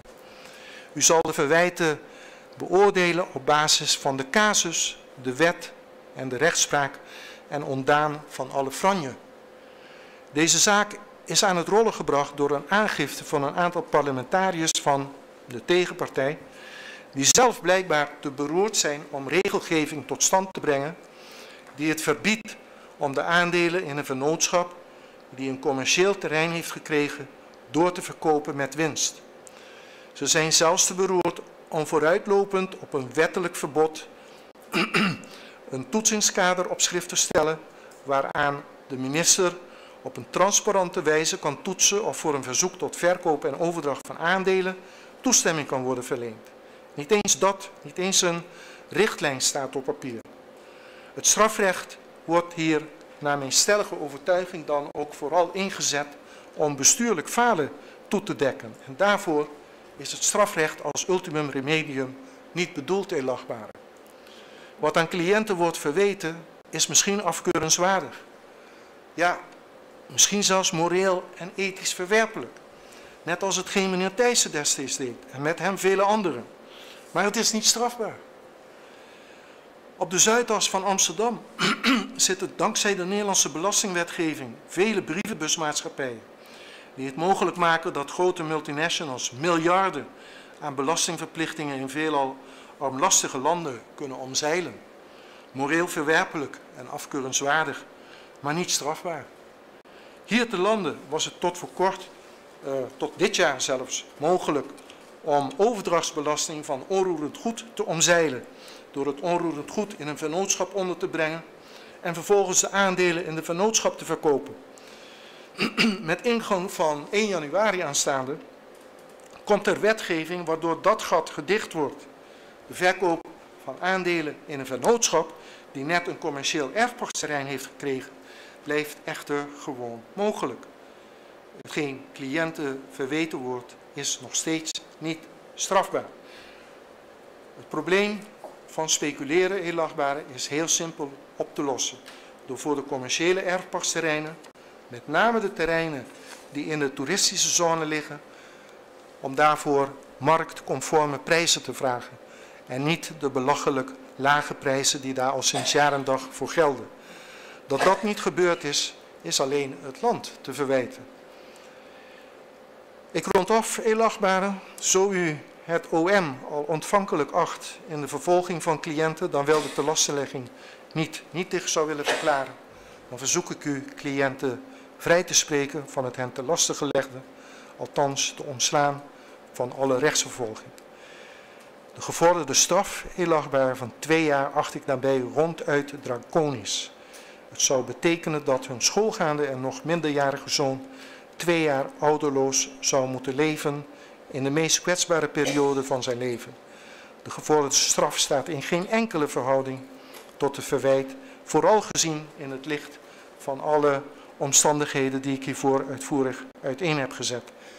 Ik verzoek u dit te hechten aan het procesverbaal met alle bijlagen en dank u voor uw aandacht en geduld.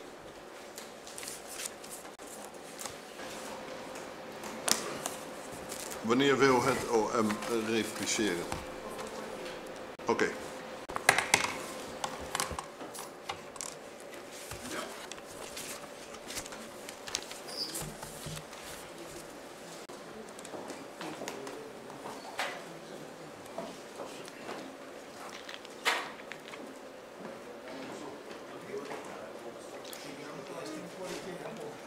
Sorry?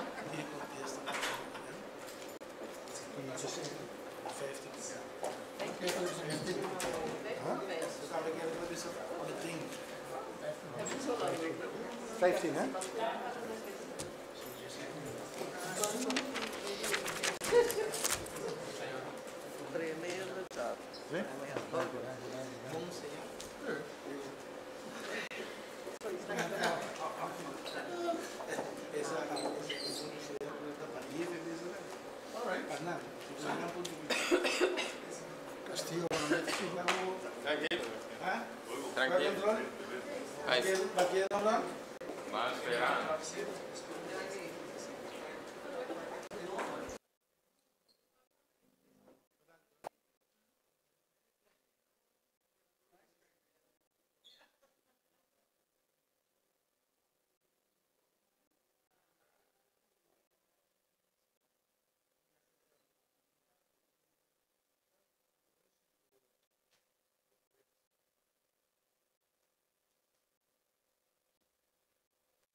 Het woord is aan het OM.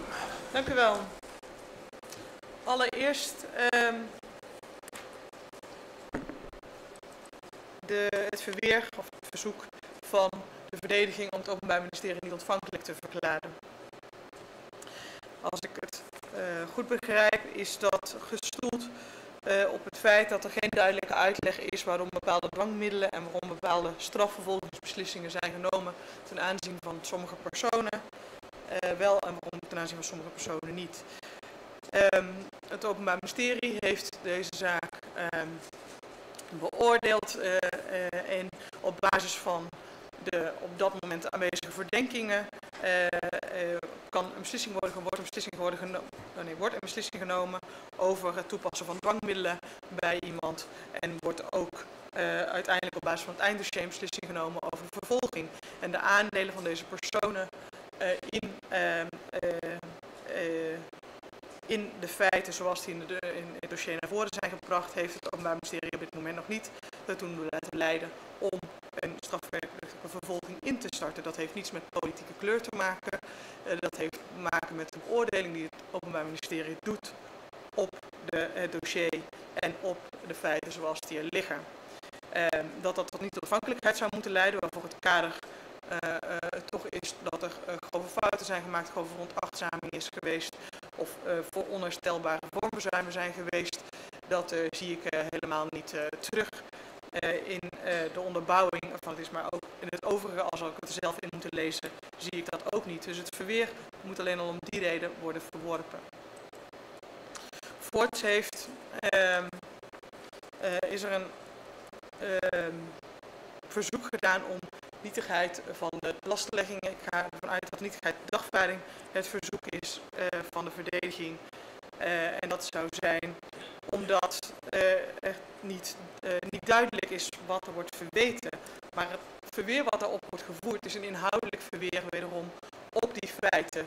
Het feit dat de plaats waar dit verweer wordt gevoerd eigenlijk zo ongeveer halverwege het pleidooi is, na een gedeeltelijke inhoudelijke bespreking van die feiten, maakt al dat de verdediging wel degelijk weet over welke feiten het gaat. En ook hier wil ik weer opmerken dat een inhoudelijke ontkenning van dat je de feiten gepleegd hebt wat anders is dan een onduidelijke dagvaarding die zou moeten rechtvaardigen het oordeel van uw rechtbank dat die dagvaarding nietig is. Dat zijn twee verschillende dingen. Er is het OMA legt zelfs de stukken over waar het om gaat in deze. Dus ik denk dat het voor iedereen voldoende duidelijk is waar het om staat. En nu kunt u juridisch oordeel geven over de inhoud van die telastenlegging. En waar het dan om gaat, want ook in deze zaak heb ik weer van alles gehoord over aandelenovereenkomsten, of dat wel of niet mag, aandelenoverdrachten of die mogen, en verhalen over vennootschappen. Ik ook wil hier wederom benadrukken, en ik ook hoor mezelf in herhaling vervallen, en ik verzoek u ook om dat mij niet kwalijk te nemen, maar wil ook in deze zaak benadrukken dat het hier niet gaat over de vraag of een aandelenovereenkomst civieltechnisch wel of niet mogelijk is en volgens de regels van het land Aruba. Wat u moet beoordelen zijn de strafbare feiten die aan u zijn voorgelegd. U bent een strafrechter, ik hoef u dat niet uit te leggen, maar dat is het kader waarin u moet toetsen. Dat is wat u voorgelegd krijgt en dat moet u beoordelen. En dat maakt niet dat er, nee, laat ik het zo zeggen, het feit wat wordt aangegeven dat er civielrechtelijk alles op orde is, maakt niet dat er geen sprake kan zijn van strafbare feiten. Omgekeerd kan misschien waar zijn dat op het moment dat je strafbare feiten pleegt een civielrechtelijke overeenkomst wordt aangetast en dat niet meer kan gelden, geldt niet dat als je civiel alle regels hebt gevolgd er geen sprake meer kan zijn van strafbaar handelen. Ik heb niet gezien dat daartoe een arrest is overgelegd waaruit dat zou blijken. Dat lijkt me ook niet te kunnen volgen uit de civiele jurisprudentie die hier wordt overgelegd. Dan over de inhoud van de zaak. Door de verdediging wordt gesteld dat er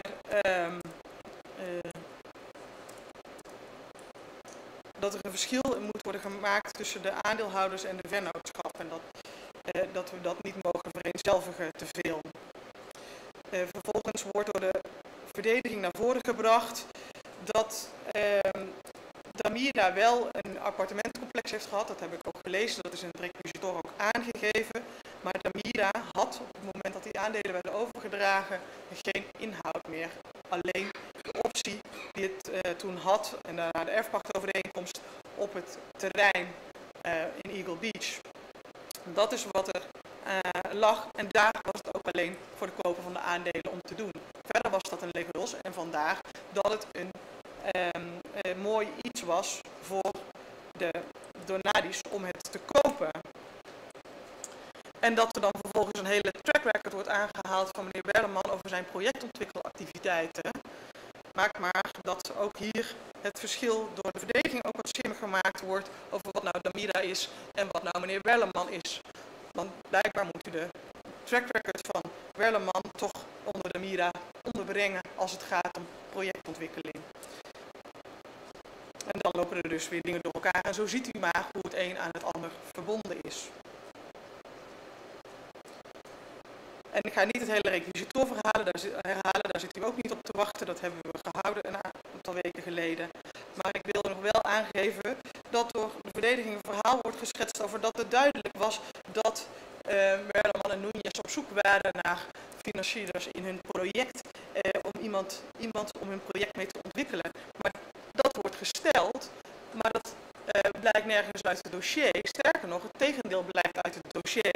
Er wordt volledig voorbij gegaan aan de verklaringen van Henriques van Spatio en van Donadi, die aangeven dat Berleman nooit is gekomen met het verzoek om een financier te vormen. Sterker nog, Henriques zegt met zoveel woorden als het gaat om het verkopen van terreinen en over dit soort dingen, dan moet je bij Berleman zijn. Die weet precies hoe dat werkt. En dat is wat er hier ook gebeurde. En daarom was Donadi ook geïnteresseerd. En daar zijn er wel stukken aangelegd. Op het moment dat die optie eenmaal verkregen is, zijn er stukken aangelegd. Maar dat komt pas op het moment dat de Donadis in beeld komen. Dat is pas op het moment dat er door de Donadis plannen worden ontwikkeld en voor het ontwikkelen van het terrein. Nou, voor niet. Dat is wat ik ook aan heb gegeven in mijn nog door Núñez, nog door Berleman, nog door Mansour, is iets gedaan aan ontwikkeling. Niet. Ook zijn er geen stukken over gelegd. Dat wordt nu ook een beetje in de aanvraagprocedure. Bij de aanvraag is het niet overgelegd en ook niet in die 30 dagen daarna, waar nogal een punt van wordt gemaakt, voordat je de optie zou moeten verkrijgen om iets te hebben. Het is allemaal niet gebeurd. Desondanks stuurt Núñez brieven waarin zij namens Damira blijft aangeven dat er een project ontwikkeld wordt. Maar zij doet op dat moment helemaal niets daarin. En dat is het punt. Zij hoeft niet aan te geven dat zij dat nog steeds aan het doen zijn. Maar ze doen het wel. En dat maakt dat zij een intentie opschrijven die niet klopt. Want waarom is het Núñez die alleen dat nog doet, namelijk de brieven schrijven? Omdat, zoals de Donadi ook verklaart in het dossier, Berleman was die de contacten had met de overheid. En daar zien we ook het stukje medepleging in. Dus de relatie is niet aangetoond. Wel degelijk is de relatie aangetoond. Het was Berleman die belde met Abad. En niet alleen maar over een telefoontje over hoe het project eruit moest komen zien. Ook over de betaling van de leesjes werd nog achteraan gebeld. Notabene omdat het allemaal niet op orde zijn. Er waren meerdere contacten. Zoals ook door Abad ter zitting is gezegd. En zoals ook blijkt uit het dossier. Die relatie was er wel degelijk en Donadi had die contacten niet. En dan blijft bij het punt dat het mij volstrekt onduidelijk blijkt als Donadi, als het zo eenvoudig was. Hè, dan ga ik over een laatste stukje wat ik daar nog over wil zeggen. Als het gaat over wat is de schade van het land. Want het land is hier niet benadeeld, het maakt namelijk niet uit wie de aandelen heeft. In arm land moet ik geloven van de verdediging, wat ik ook best wil geloven, wat in een crisis zat en waar injecties werden gedaan om het allemaal weer erop te krijgen door investeerders, lokale investeerders te zoeken, heb ik vandaag gehoord, om projecten te ontwikkelen. Dat was het idee. En wat er gebeurt, is dat er niet dan ook daadwerkelijk aan investeerders die de intentie hebben gehad om iets te ontwikkelen wat wordt uitgegeven, maar aan mensen die om Sievinger heen staan. Berleman die de ingang had, die de contacten had en die volgens de verklaringen in het dossier wist hoe je met dit soort dingen moest omgaan. Verschillende personen hebben daarover verklaard. Dat is de relatie die ze met elkaar hebben en dat raakt de kern van het dossier. En Sievinger heeft het zelf hier op zitting ook aan u gezegd.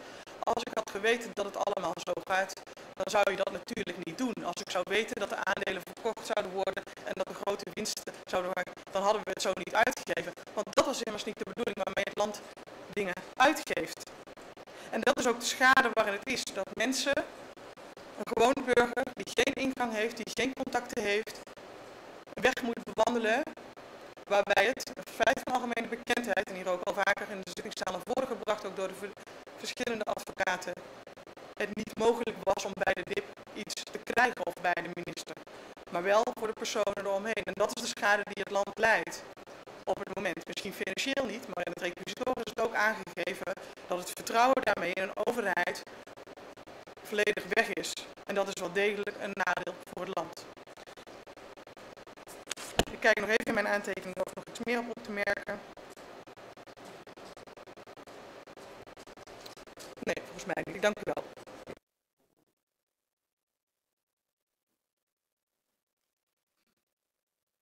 Wilt u gelijk dupliceren? Ja.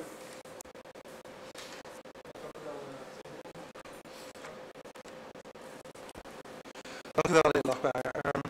Er komt niet veel van de kant van het OM. Kijk, waar het gaat om de onduidelijkheid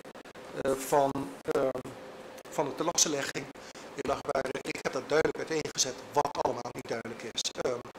Wat ik daarna heb aangevoerd is alleen maar om aan te tonen dat de sprong die het Openbaar Ministerie blijkbaar wil maken tussen een vertegenwoordiger van een vennootschap en een aandeelhouder, dat die niet wordt uitgelegd. Als je 6 documenten die namens een vennootschap door de directeur, de vertegenwoordigingsbevoegde directeur, naar het land zijn gestuurd met louter verzoeken, als je daarvan gaat zeggen dat ze vals zijn, omdat daarmee de suggestie gewekt wordt dat zij zelf blijvend als aandeelhouder of wat dan ook betrokken blijven bij de vennootschap, dan vraagt dat om uitleg, Lachbaar. Die uitleg is niet gegeven en ik zou zeggen, die uitleg is des te belangrijker als je ziet in de rechtspraak die ik heb overgelegd hoe het land in de loop der jaren, de afgelopen 20 jaar, nooit een punt heeft gemaakt van dat aandeelhouderschap. Ik had verwacht dat het Openbaar Ministerie daar nu dan nog met wat meer duidelijkheid over kwam.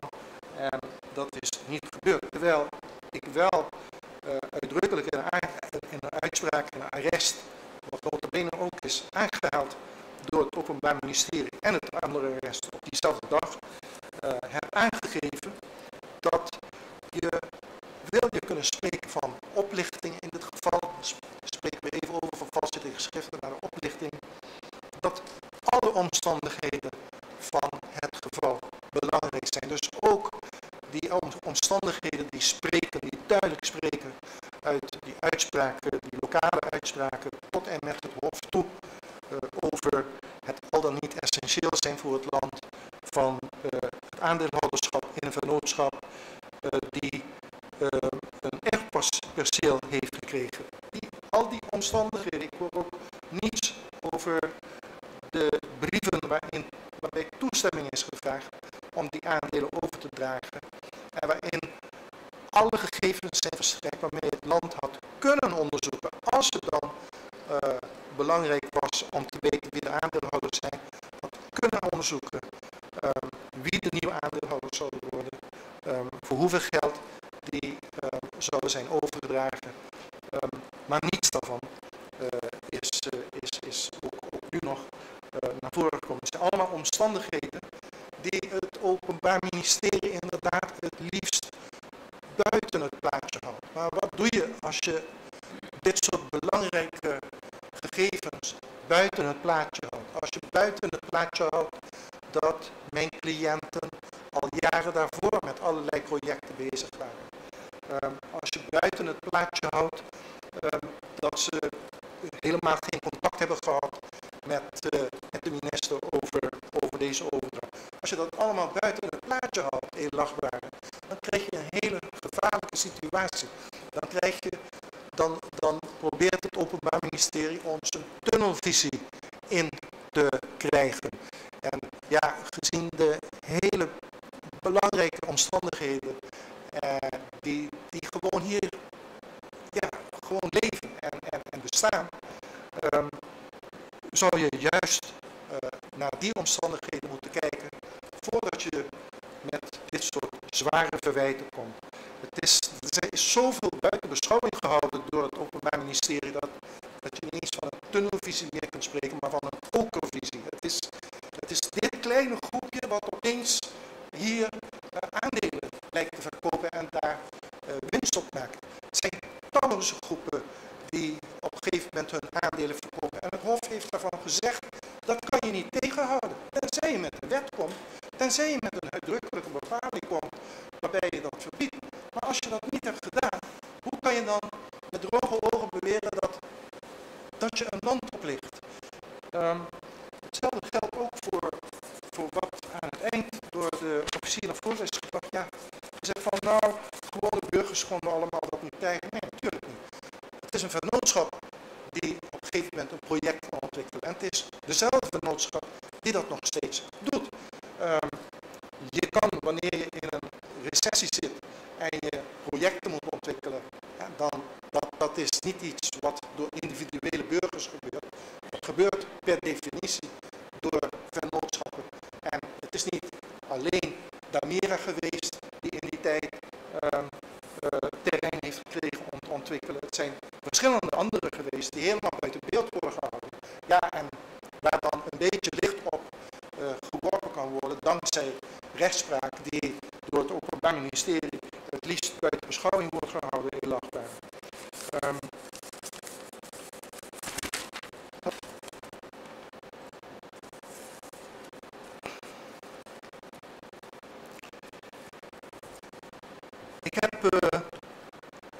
Ik heb in Lachbare een heel uitvoerige met vindplaatsen overzicht gegeven van alle ontwikkelingen die in deze zaak hebben plaatsgevonden.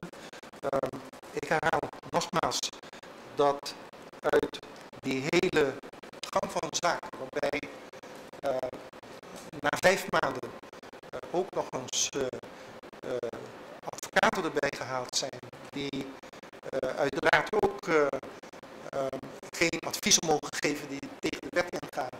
De reden ook waarom ik heel veel gedaan heb om ze te kunnen horen, helaas is dat om diverse redenen niet doorgegaan.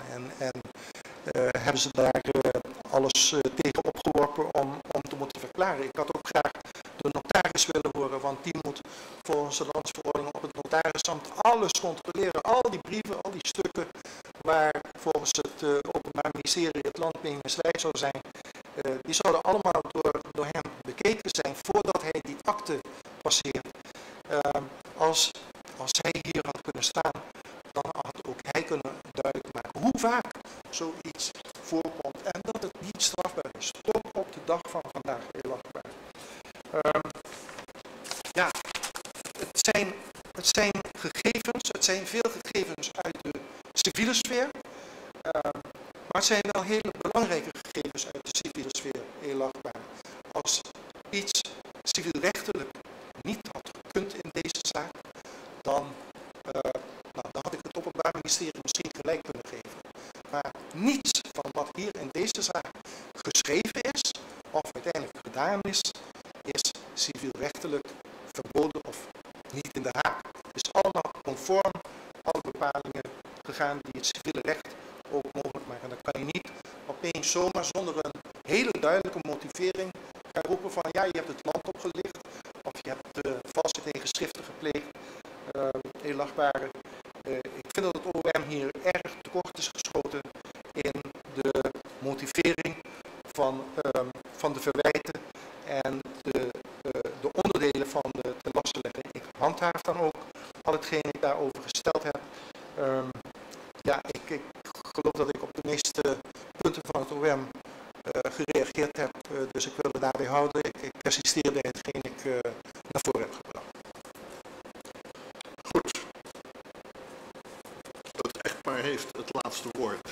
Wil je nog wat zeggen? Nee? Sluit dus bij aan. Goed.